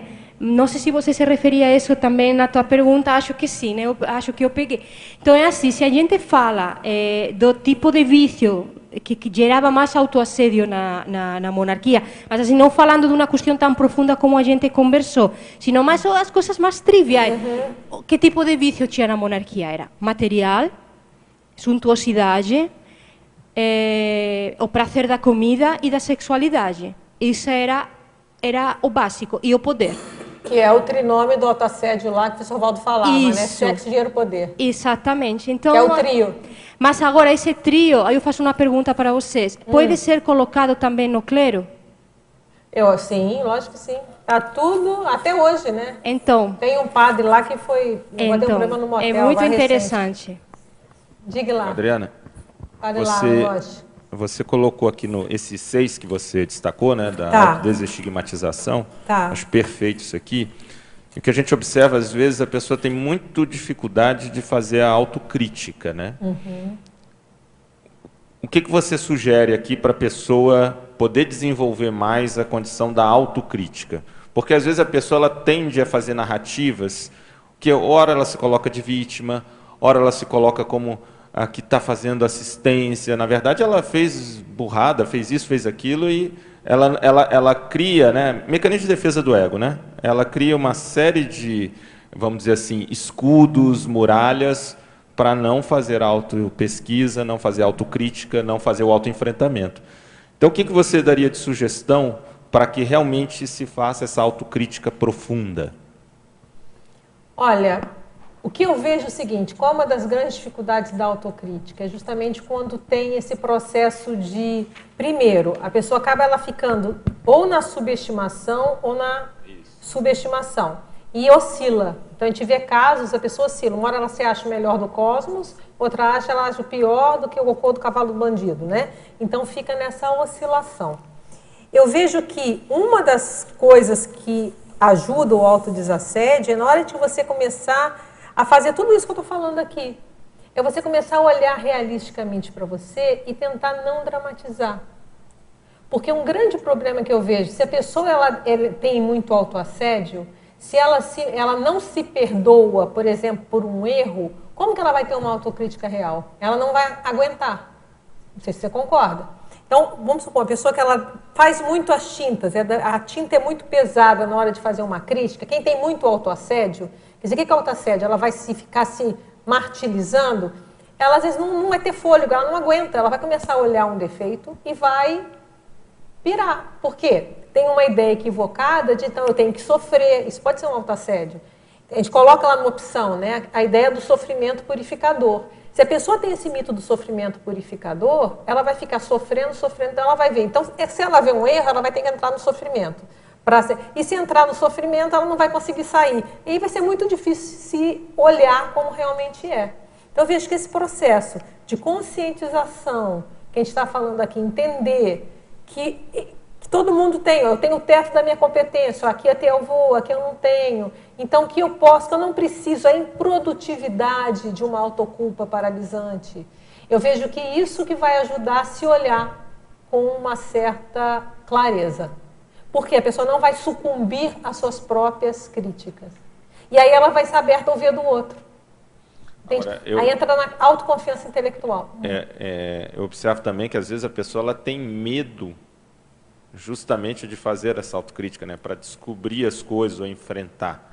A gente vê o medo também, que pode ser esses fatores aí que você está colocando, ou não sei, outros fatores, né? Mas aquilo a pessoa não quer realmente ver a realidade dela, né? Eu acho que não querer ver a realidade, por isso que eu falo, e é um paradoxo, né? Porque tem aquele princípio que eu sempre coloco, está aqui, que eu gosto muito do professor Valdo e eu repito até para mim mesmo, né? É preferível a dura realidade a mais doce ilusão. Esse é um princípio das enciclopédias e eu tento pôr no máximo de verbetes possíveis. Porque eu acho que a gente precisa entender isso, compreender isso, sabe? que é melhor, porque se eu sei a minha realidade, eu tenho armas, eu tenho instrumentos para mudar a minha realidade. Se eu fico me iludindo, eu estou só iludindo, eu estou ali numa fantasia, num processo fechado. Então, eu vejo que isso é um processo lento. Se a pessoa não está conseguindo, tem a consciencioterapia que pode ajudar, né? Tem a heteroajuda que pode ajudar a pessoa a melhorar essa autocrítica dela. Às vezes, cai naqueles dois, vamos dizer, opostos, né? Ou a pessoa entra num processo de poliana, tudo é lindo, ou entra naquilo da hipercriticidade à crítica. Ela se critica demais e aí ela paralisa. Ela é tão cruel consigo mesma que ela não pode... Vai criticar, eu já não aguento mais, já tenho um autoassédio, eu vou ainda me criticar? Então eu vejo que a raiz do alta desassedialidade, um dos pontos que eu vejo também desse caminho da desperticidade, é a pessoa vai dando mais autoconfiança, porque ela já para de se martirizar. Não é de se perdoar, mas ela para de se martirizar. Parando de se martirizar, ela cada vez mais vai conseguir ver realmente quem ela é. Ó, eu tenho esses defeitos, eu tenho essas fissuras aqui, que eu estou precisando trabalhar. Mas também eu tenho esses pontos bons aqui. E aí eu vou poder encarar. Esses pontos bons podem me ajudar a fissura. Se a pessoa é muito autoassediada, eu acho muito difícil ela conseguir ter autocrítica. Você concorda? Porque ela já se martiriza tanto, ela não, eu não aguento mais. Então é um processo patológico demais, né? E esse perfil, e tem o outro que você colocou, né, quando é a superestimação, que a tendência da pessoa ela se colocar muito além do que na verdade é, e ela não quer fazer essa autocrítica para não ter que baixar, né? Mas o que eu vejo que geralmente acontece, as pessoas acabam fazendo eu não sei, eu não posso avaliar sempre, é difícil, né? Mas muitos casos que eu já vi, geralmente é uma oscilação. A pessoa oscila eu sou boa demais, aí qualquer errinho, sou ruim demais, aí sou boa demais, e as duas estão ali fora da ilusão. Chegar nesse ponto, eu vejo que é por aí.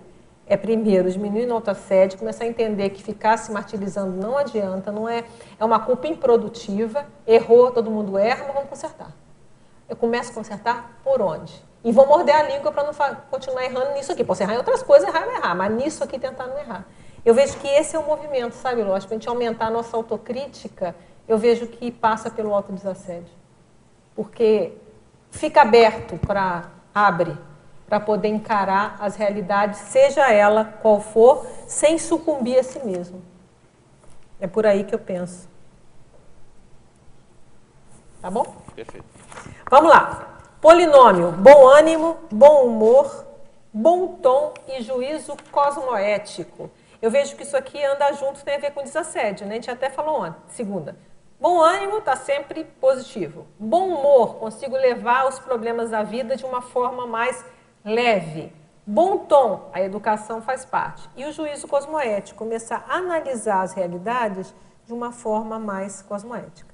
O paradoxo desassediador, nós até falamos ontem, né, também segunda-feira, é aquilo, quanto mais nós estamos desassediados, quer dizer que a gente não vai ter assédio. A gente vai ter assédio, mas não vai sucumbir ao assédio. Lembra que até eu li aquelas frases lá do Orto Pensatas, que fala, né? É a hora, na desperticidade, a pessoa afasta os assediadores que não querem ser assistidos e vai acolher aqueles assistíveis, não é isso? Os assediadores vão chegar perto. E a pessoa vai fazer uma triagem ali. Aqueles que não querem mudar vão sair fora e aqueles que querem ser assistidos vão chegar mais próximos, né? Então é por aí. Aprofundar autodisponibilidade. Vamos lá. O espaço mental liberado com o corte de cadeia de autoassédios aumenta o tempo disponível para focar na assistência dos outros. É porque o autoassédio, a pessoa ela tem que conscientizar da perda de tempo com isso. Fica muito tempo na ruminação, enquanto podia estar fazendo uma coisa útil. Então, tem espaço para sair desse processo. Bitanatose vai favorecer uma segunda dessoma. Por quê? Vamos pensar. Se a pessoa ela já não tem tanto autoassédio, na hora que ela chegar o momento de dessomar, tem mais chance de olhar o passado e não sucumbir a esse passado. Mas não, você morreu agora, nós morremos aqui. Aí vai olhar, eu não fiz isso, não fiz aquilo, não fiz aquilo outro, não fiz aquilo outro. Se a pessoa entra em assédio, pode entrar em autoculpa, para ali e às vezes se prende nessa dimensão. Diferente assim, não fiz, tá bom. E agora o que é para fazer? É uma postura mais proativa. Intercompreensão. A comprovação das dificuldades do autodesassédio ensina a paciência, sem condescendência, para lidar fraternalmente consigo e com os demais. Isso aqui também eu vejo que é muito sério. Porque na hora que cada um começa a fazer o seu trabalho de aumentar o seu autodesassédio, qual é a chance? A chance é de ver dificuldades. Então, eu estou vendo como é difícil cada um lidar com o meu desassédio, como é um passo de cada vez, aí tem uma recaída, a gente vai lá e vê uma outra técnica. Isso faz ter mais paciência com o outro, compreender a dificuldade do outro, compreender que as pessoas têm dificuldades. Então, eu vejo que lidar com a sua dificuldade também favorece isso, tá? E a frase enfática. Conscientizar-se do efeito pacificador dos autodesassédios traz a motivação para criar estratégias de sustentação dos ortopensenes com o intuito de alcançar a autoespecificidade. Esse é o objetivo desse verbete, né? Verificar que, olha, como o autodesassédio ele pacifica. Então, as experiências, seja de extrapolacionismo ou não, aqueles momentos que a gente se encontra mais lúcido, desassediado, a gente vê, olha, é um padrão homeostático, né? Tem o padrão homeostático de referência do professor Eduardo Martins, mas que tem a ver com o curso intermissivo. Mas também tem os nossos padrões homeostáticos de referência desses momentos que nós nos encontramos mais lúcidos. Então, isso é como se fosse um motivador. Ele fala, olha, eu posso ir em frente, né? Eu posso seguir e manter esse processo. Londrina. Fiz uma experiência de autodesassedialidade e observei os resultados. Tenho uma casa alugada que eu não recebi aluguel há 3 meses, com água e luz já cortada. Fiz um acordo e perdoei o aluguel e foi pago a luz e a água. Me senti tranquila, mas percebi os heteroassédios extrafísicos de todas as partes. Pode dar uma ideia por que, se para mim estava tranquila a situação? Olha, isso aí tem que ver cada caso, né? Você falou que fez um processo aí, você jogou energia, não sei como é que você fez, mas você perdoou o processo, fez um acordo e se sentiu tranquila, isso é o mais sério. Agora, percebeu o heteroassédio. Olha só, eu não sei, como eu falei, tudo aqui a gente vai fazer uma inferência, tá bom? Porque eu não sei o seu caso, não acompanhei, vamos inferir, tá? Inferência, lógica. Você falou que tinha um processo lá complicado, tudo parado. Você fez lá, perdoou e resolveu a questão. Se tinha assediadores nesse processo, eles vão vir para cima de quem? De quem está fazendo o desassédio. Então, é natural que você sinta uma pressão. Mas aí você vai ficar tranquilo e vai encaminhar esse povo. Então, eu vejo que uma coisa, lembrando, é uma inferência, mas que tem uma certa lógica. Então, é natural. Lembra o contraponto heteroassediador, que é um verbete também do professor Valdo? Quando a gente está fazendo alguma coisa, faz um desassédio, às vezes vem a pressão desse processo. É hora de ficar firme, jogar as melhores energias, manter o seu posicionamento para encaminhar esse povo. Então, eu vejo que uma coisa tem relação com a outra, tá? Como eu falei, é uma inferência, tinha que ver o caso com mais detalhes. Mas dá uma raciocinada, ver se isso pode condizer com o que você vivenciou. Fala aí. Não, eu pensei o seguinte, ela perdoou a dívida, né? Abriu mão de um valor. Mas ela perdoou o devedor por não ter pago? Ah, uma boa pergunta. Ela falou que perdoei o aluguel e foi pago. Ah, essa. Ela perdoou o aluguel. Ela abriu mão do dinheiro, mas não perdoou o devedor, talvez. Joga as melhores energias. Você pode fazer aquela técnica. Tem um verbete do professor Mário, que é a técnica da visualização parapsíquica, né? Dá uma olhada, às vezes você pode visualizar essa casa, jogar as melhores energias para lá e ver o que acontece, tá bom? Lembrando, pode ser que venha assediador para cima de você, mas você está fazendo desassédio, tá bom? Vai encaminhar. Mas se tem assistido, lembra, tem assediador, mas também tem amparo. Não vamos ficar no, então é cheio de assédio. Não, você está fazendo um trabalho, se é cosmoético, tem amparador também. Então também foca que vai ter amparador te ajudando a fazer esse trabalho, tá bom? São Bernardo do Campo. O autoassédio tem sempre um fator externo? Não, o autoassédio ele é intraconsciencial. Mas se você pensar, lembra do Sartre, o inferno são os outros? Muito da raiz do autoassédio tem alguma relação com os nossos relacionamentos, mas o autoassédio é pessoal, tá? Temos que nos proteger para os fatores externos não nos atingir. Porém, quando temos um fator externo que não conseguimos resolver, e além disso tem um fator emocional muito forte, fica quase impossível impedir a contaminação. Por exemplo, o pagamento de pensão para os filhos, sendo que estou desempregado. Estou tentando resolver o problema, mas esse fator me pega a todo momento e acaba gerando um autoassédio. Na informática, chamamos de deadlock.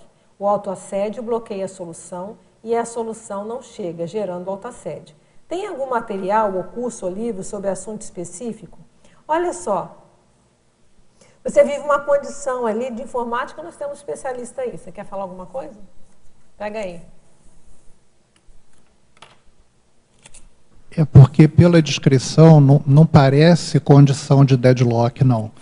Parece uma outra condição que a gente chama de starvation, que a tradução é definhamento, que é o seguinte, uma coisa está impedindo a outra. Mas se você remove a primeira, a segunda se resolve. Não é uma impedindo a outra e a outra impedindo a uma.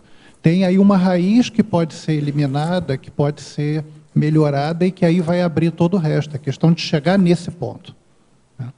Beleza. Olha só, tem uma frase também bem interessante no DAC, na assediologia, que fala assim: para se fazer um bom assédio, deve-se carregar na emoção mais frágil da pessoa. É isso aí. Tem que quebrar esse ciclo, concorda?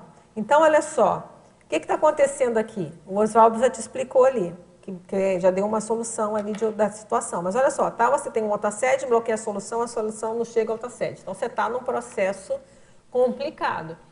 A questão é, primeiro, cortar o autoassédio. Por que você está nessa situação? Tem algum autoassédio seu que está te dificultando você, às vezes, conseguir um emprego?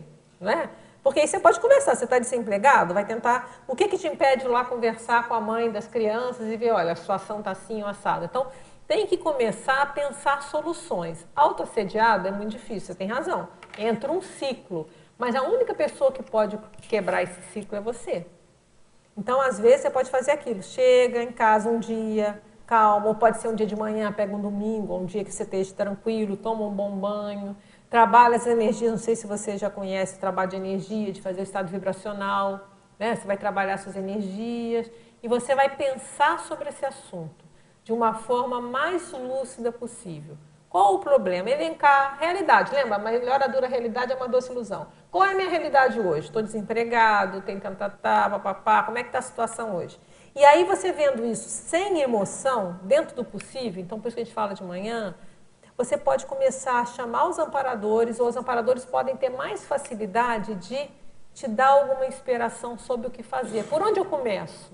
Né? Eu posso começar, como eu posso melhorar essa relação? Né? Ou a questão do emprego, tem alguma coisa que eu possa fazer? Surge alguma solução? Então eu vejo que enquanto está nesse loop emocional, realmente você tem razão. Entra no loop, né, que você fica e não acha a solução. Tem que cortar. Sugestão, como eu falei, acorda cedo de manhã, um bom banho, bom trabalho de energia e começa a pensar sobre esse assunto de uma forma mais tranquila possível. Oswaldo, quer complementar? É só um complemento. E tentar fazer isso sem autoculpa. Porque como a situação envolve filho, pensão, responsabilidade pela família que gerou e tudo, a tendência é a pessoa trazer para a autoculpa, se achar incompetente, aí isso dificulta achar o emprego, dificulta a se reposicionar no mercado de trabalho e tudo. Então, fazer isso que você está fazendo sem a autoculpa, que você está falando, que você está sugerindo, tentando tirar fora a autoculpa. Sobrepairar para ver soluções. Exato. Tentar ver, e pensar assim, que aconteça melhor para todos. Então, isso já é uma ajuda. Se você pensa, não, eu quero ajudar essa situação, eu quero ajudar a mim, quero ajudar meus filhos, ajudar a mãe dos meus filhos. Então, se a gente começa a ter essa intenção de ajudar, é mais provável que os amparadores possam chegar e te inspirar sobre as ações a serem feitas. Entende? Ninguém disse que é fácil, imagino que essa situação é complicada mesmo, né? É uma situação difícil, nós temos uma crise no Brasil, um nível de desemprego altíssimo, então é uma situação crítica, estamos vivendo um processo social sério, mas a gente entrar também em desespero, a gente acaba não conseguindo ver saída, não é? Então, essa tranquilidade, como o Oswaldo falou, de tentar entender e ver o que eu posso, pode te dar inspirações, até de às vezes ir lá negociar e falar, olha, a pensão agora, sei lá, não sei, você vai achar soluções, muitas vezes, para tentar ver o que é possível ser feito para sair desse embrulho aí que aconteceu na sua vida, tá? Mas confie nos amparadores, confie em você, trabalhe a energia. Essa técnica da visualização parapsíquica também pode te ajudar bastante. Que veja esse verbete, que é você, às vezes, você vai chegar nessa hora, primeiro para não pensar, mas você pode também pensar na situação, jogar as melhores energias e ver o que acontece, tá bom?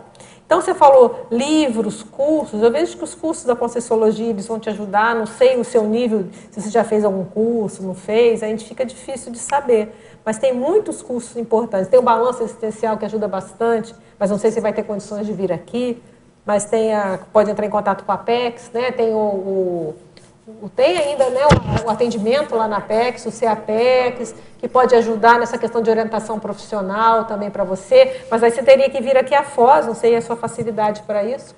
Mas tem cursos da Apex, fala aí, não tem cursos EAD que ele poderia fazer para ajudar nisso? Fala aí, lógico, o que pode ajudar? A Apex tem os cursos presenciais, também tem cursos à distância, que a pessoa pode se programar para fazer.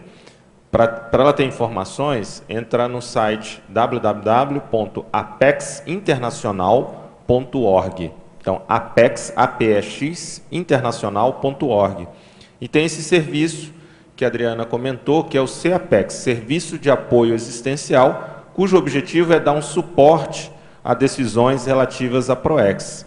E isso é gratuito quando é realizado aqui em Foz do Iguaçu. Tendo a oportunidade, a pessoa pode mandar fazer o agendamento e, quando vier a Foz, então, participar. Algumas dicas você pode ter, mas eu vejo o seguinte, você não concorda? Se ele fazia essa questão de tentar sair dessa... Quando a gente está enrolado, você não consegue enxergar, né? Ele tem que fazer isso, conseguir acalmar e enxergar o real problema dele para poder vir as inspirações. E aí pode vir até essas soluções, de vez de vir para Foz, ou fazer o que tiver que fazer, algum curso, né? São Bernardo tem IPC lá, não tem ou não? Tem, acho que tem. Tem IPC em São Bernardo, não Agora, tem? Adriana, se me permite um complemento. Há muitos anos, ainda lá no Rio de Janeiro, quando o Valdo morava ainda lá, né? Todos nós morávamos lá. Isso. O Valdo comentou comigo o seguinte, acho que tem relação aí com a demanda, né, da pessoa. Isso, vamos ajudá-la. Quando você está fazendo assistência, o dinheiro vem de algum lugar. É uma espécie de salário cósmico.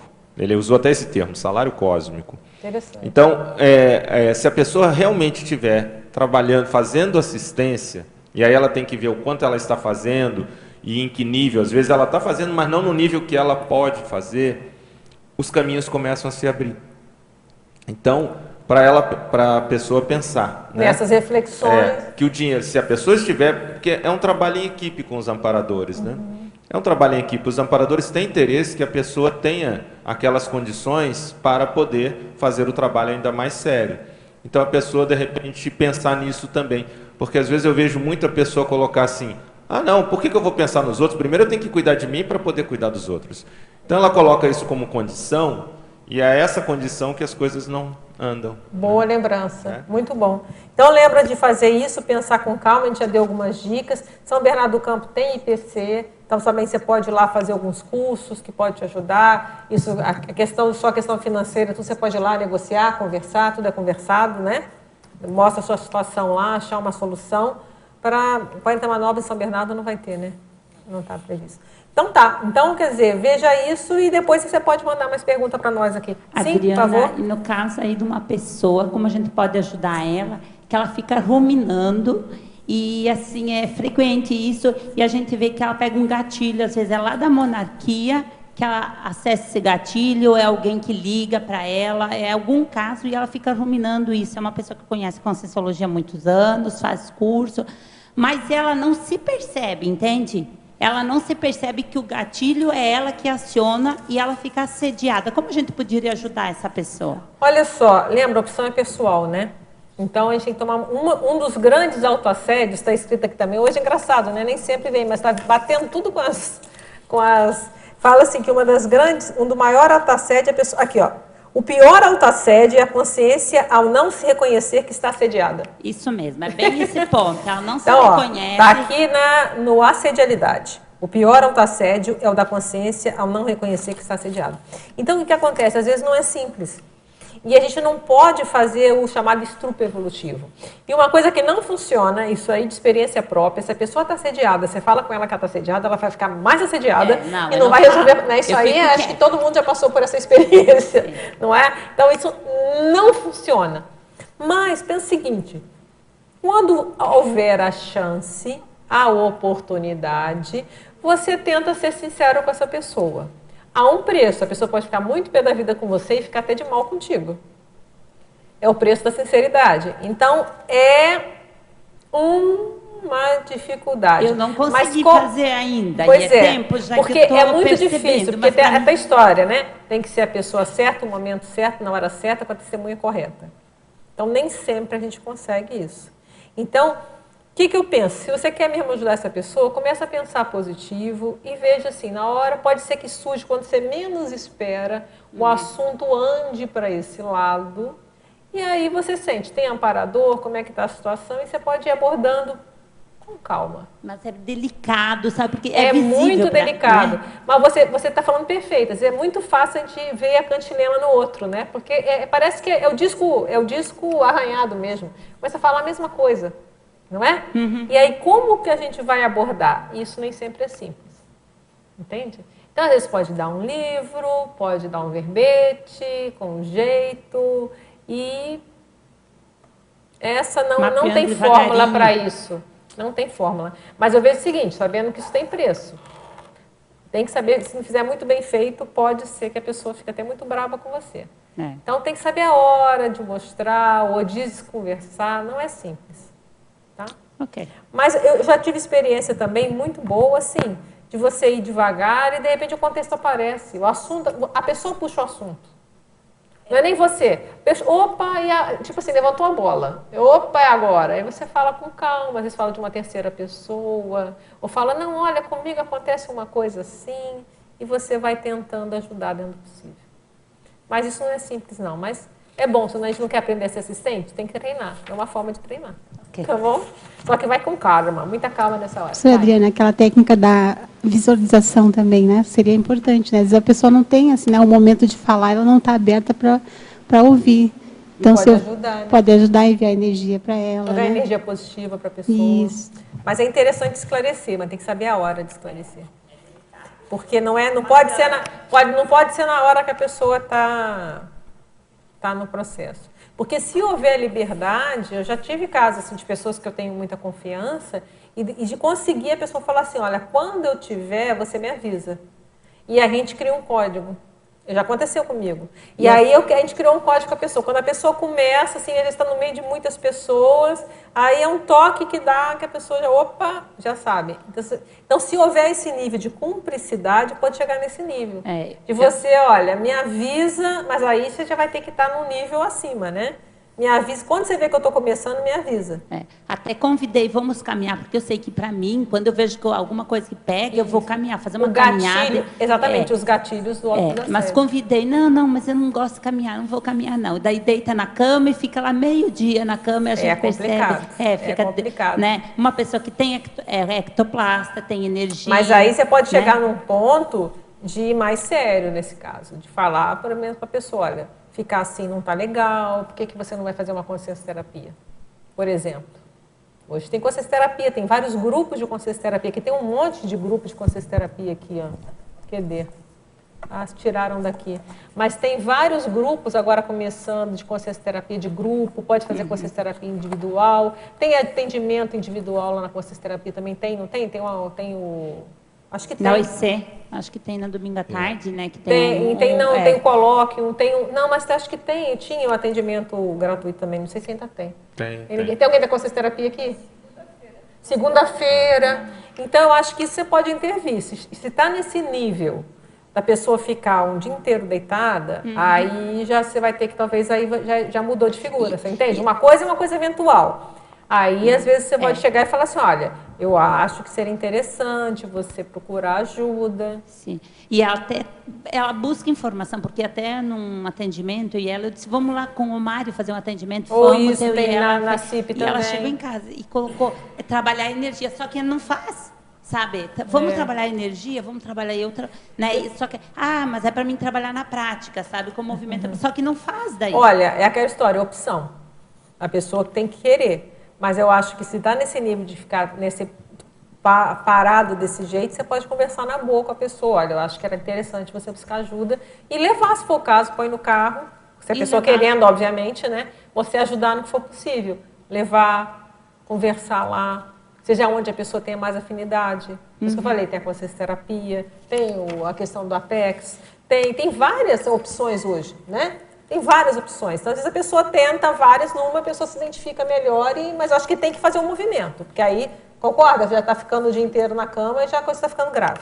Eu acho que aí tem que atuar. Tem que ver também o caso, às vezes também tem um quadro depressivo. Isso, então, às vezes, e ao médico, às vezes. Suporte de psicólogo ou psiquiatra. Então, isso também não pode descartar, não. Por isso que eu citei a consciencioterapia, porque lá eles vão ter a visão, até num atendimento, de ver se é uma questão... Foi isso que eu pensei. Lá seria o ponto para até encaminhar... Até de triagem, né? Uma triagem. Por isso que eu pensei. Por isso que o primeiro que eu falei foi consciencioterapia. Justamente. Porque indo lá, eles podem ajudar numa triagem para ver se vão encaminhar para um psiquiatra ou para um psicólogo, alguma coisa. Porque se tem uma raiz orgânica, né? Que é composto, acaba tendo o orgânico, Sim. mas obviamente o assédio também. Mas às vezes precisa de uma ajuda mesmo. Às vezes precisa de ajuda mais... Entende? Vê esse negócio, vê direitinho esse dia do atendimento da consciencioterapia lá, confirma, a pessoa está falando segunda-feira, de repente dá uma ligada para lá e conversa com a pessoa, vamos lá, não custa nada. Fazer uma triagem lá, tá bom? Obrigada. Goiânia. Eu vou lá em Goiânia dar uma opção pelo autodesassédio, esse ano ainda. Hoje completo 6 anos de TENEPS. De lá para cá, obtive algumas euforins e primeneres. E hoje já sinto algumas auto-mega-euforizações. Muito bom.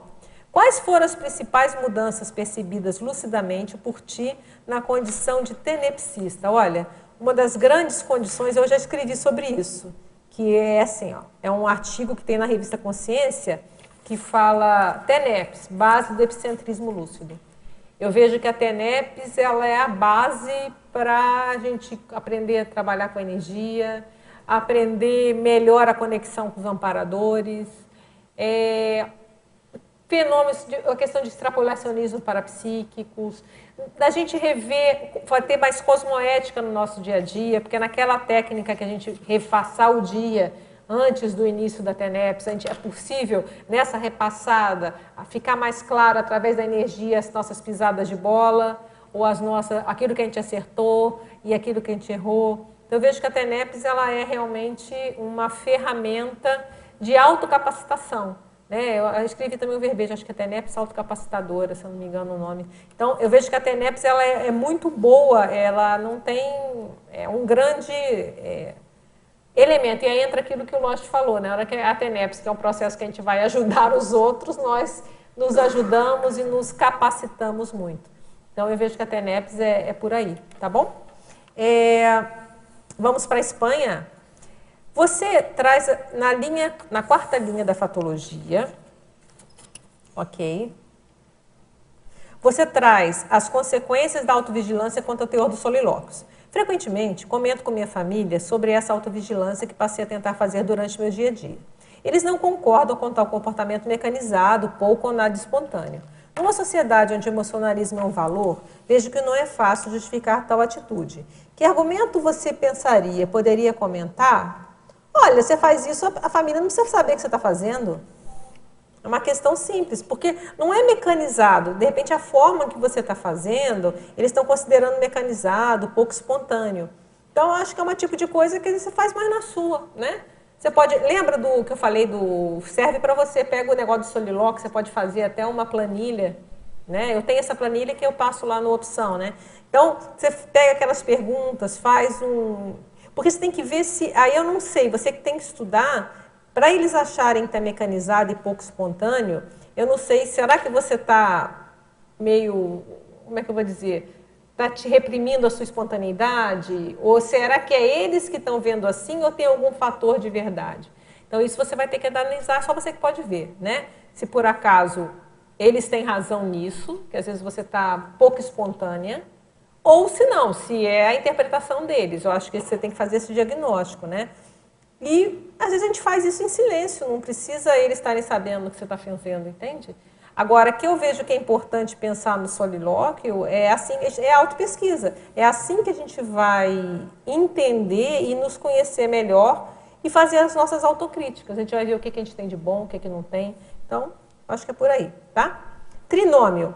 Peço gentileza expandir o trinômio. Gratidão, gentileza e heteroperdoamento. Acho que isso aqui é a base, pelo menos do autodesassédio interconsciencial, né? Você ter gratidão. E também não deixa de ser do autoassédio também. Se a gente pensar, muito dos autoassédios tem alguma reclamação ao outro, né? Alguma reivindicação, algum processo de milindre. Não vou dizer todos, né? A gente também não pode elencar todos, mas vamos dizer que tem um grande percentual. E na hora que a pessoa tem a gratidão, esse sentimento de gratidão, ele pode ajudar nisso, né? A gentileza nas relações com as pessoas, né? A gentileza para consigo e para com os outros. Isso ajuda também. Muitos heteroassédios, eles vêm da falta de gentileza. E o heteroperdoamento também. Vamos perdoar, né? Muitos autoassédios é uma raiva, né, do cosmos. E às vezes tem que perdoar o outro. Não a si mesmo, mas os outros sim. Vamos para Ribeirão Preto, então, para finalizar. Como tornar a atmosfera íntima propícia à mente aberta? Eu acho que isso tem a ver com a resposta que eu dei para o Lost, né? Para você ficar com a mente aberta para as autocríticas, a mente aberta para as novas concepções da vida, é importante que a gente esteja mais livre a cabeça do autoassédio. O autoassédio, ele fica lá poluindo, é uma poluição, é um processo mais negativo. Então, isso é como se obnubila para a gente realmente ter a mente aberta e o peito aberto para as realidades da vida, né? Porque a gente sabe que a gente vai ver as coisas como elas realmente são. Como levar a vida de modo leve e responsável? Esse é o autodesassédio, né? Porque tem a gente pode pensar aí do ranço religioso, né? Aquela coisa da vida ter que ser sofrimento. Então, você pode ser responsável, assumir as suas responsabilidades perante os outros, mas não precisa ser aquele sofrimento, né? Você pode fazer isso de uma forma leve. Então, acho que isso é que a Conscienciologia vem trazer para nós. Vamos ser responsáveis, a gente tem que ser responsável, tem que ter os nossos compromissos, mas não precisa ser aquele fardo, né? Essa que é a questão.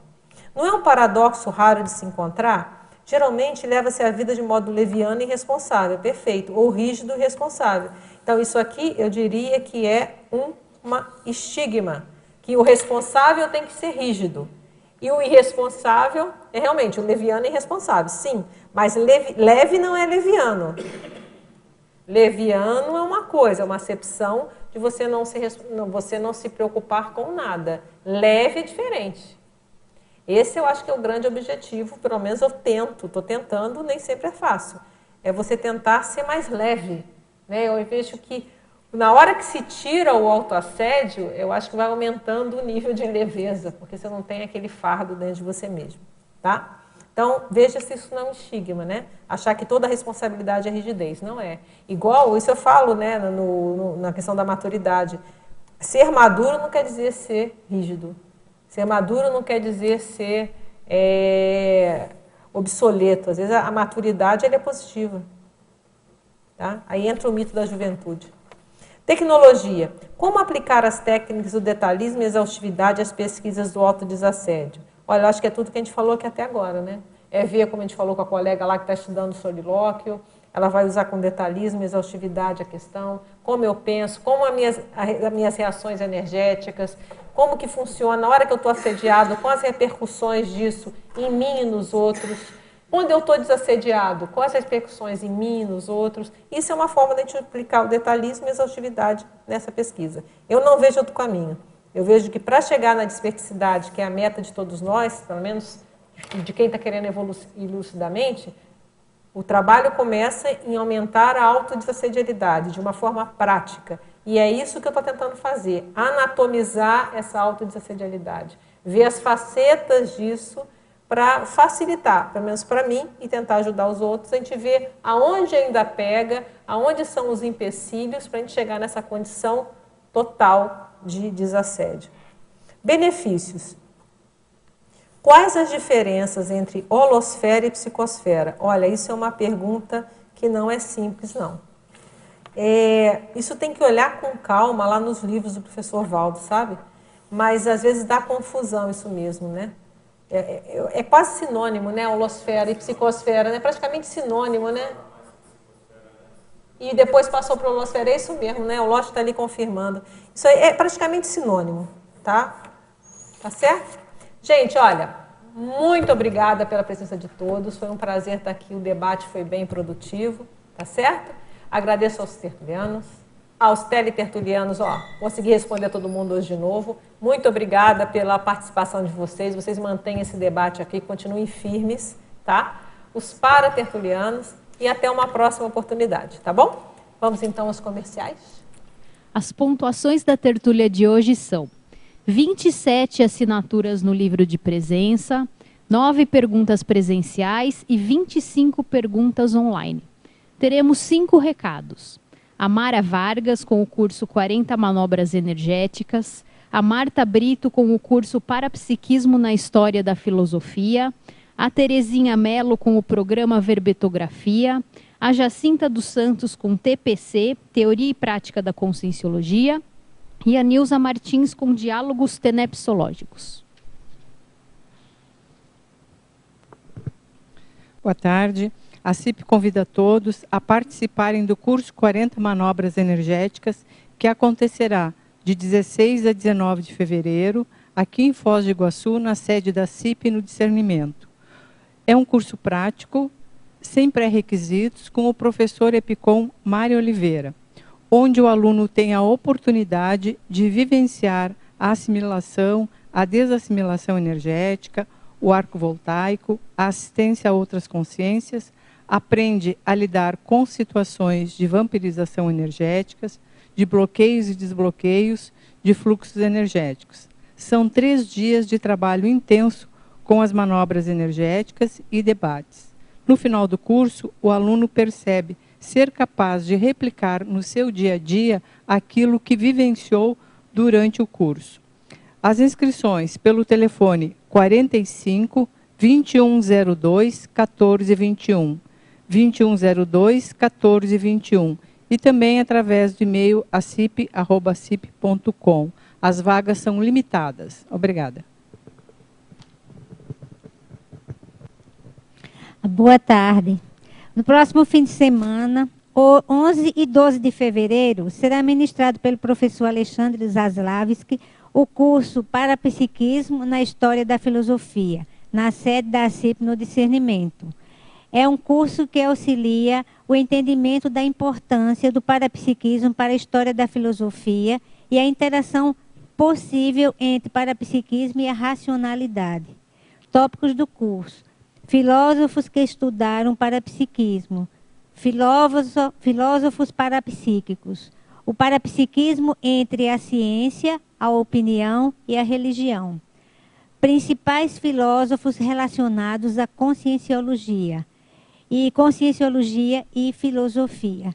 Mais informações pelo e-mail acip@acip.com ou pelo telefone 45 2102 1421. Obrigada. Boa tarde a todos. Estou aqui para divulgar o programa Verbetografia em EAD, que vai iniciar agora, dia 23 de fevereiro, até o dia 18 de maio. As aulas todas online, que acontecerá na quinta-feira, das 19h30 às 21h30. A carga horária é de 48 horas de aula, duração de 12 semanas, e temos um desconto. Reciclantes do curso e grupos fechados de 15 ou mais interessados têm o desconto de 25% sobre o valor da inscrição. Então, as informações você pode solicitar para contato@enciclosapis.org ou então as inscrições pela recepção do CAEC. Prefixo 45 3525 2652. Obrigada. Boa tarde a todos. Eu vim falar sobre o curso Teoria e Prática da Conscienciologia, TPC. Quer dizer, eu vim convidá-los para esse curso de entrada, né?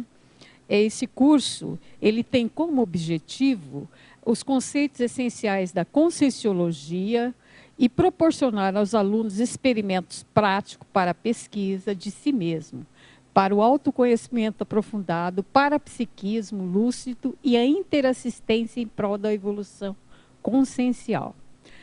Esse curso tem 22 aulas presenciais e tem 40 horas para a realização de experimentos individuais em 16 laboratórios conscienciológicos de autopesquisa.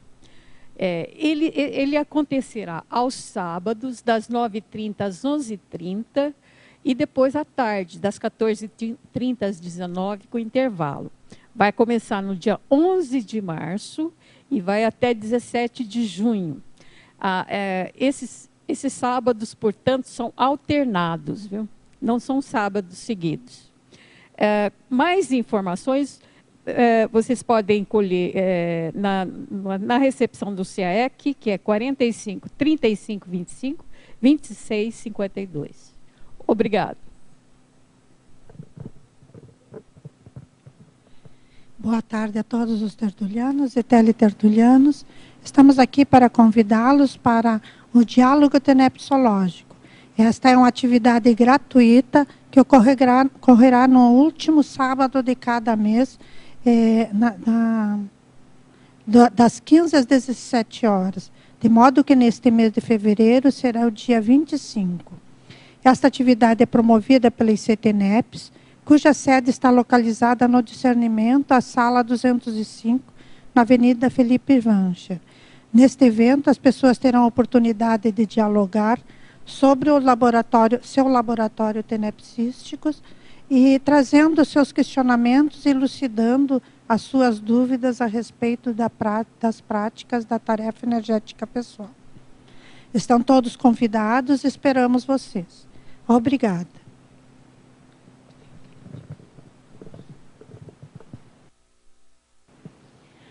Para amanhã teremos o verbete Cooperação Intergrinvexes, a especialidade é a Grinvexologia. O verbetógrafo é o professor Felipe Oliveira. Agradecemos a presença de todos, desejamos uma boa tarde e até amanhã.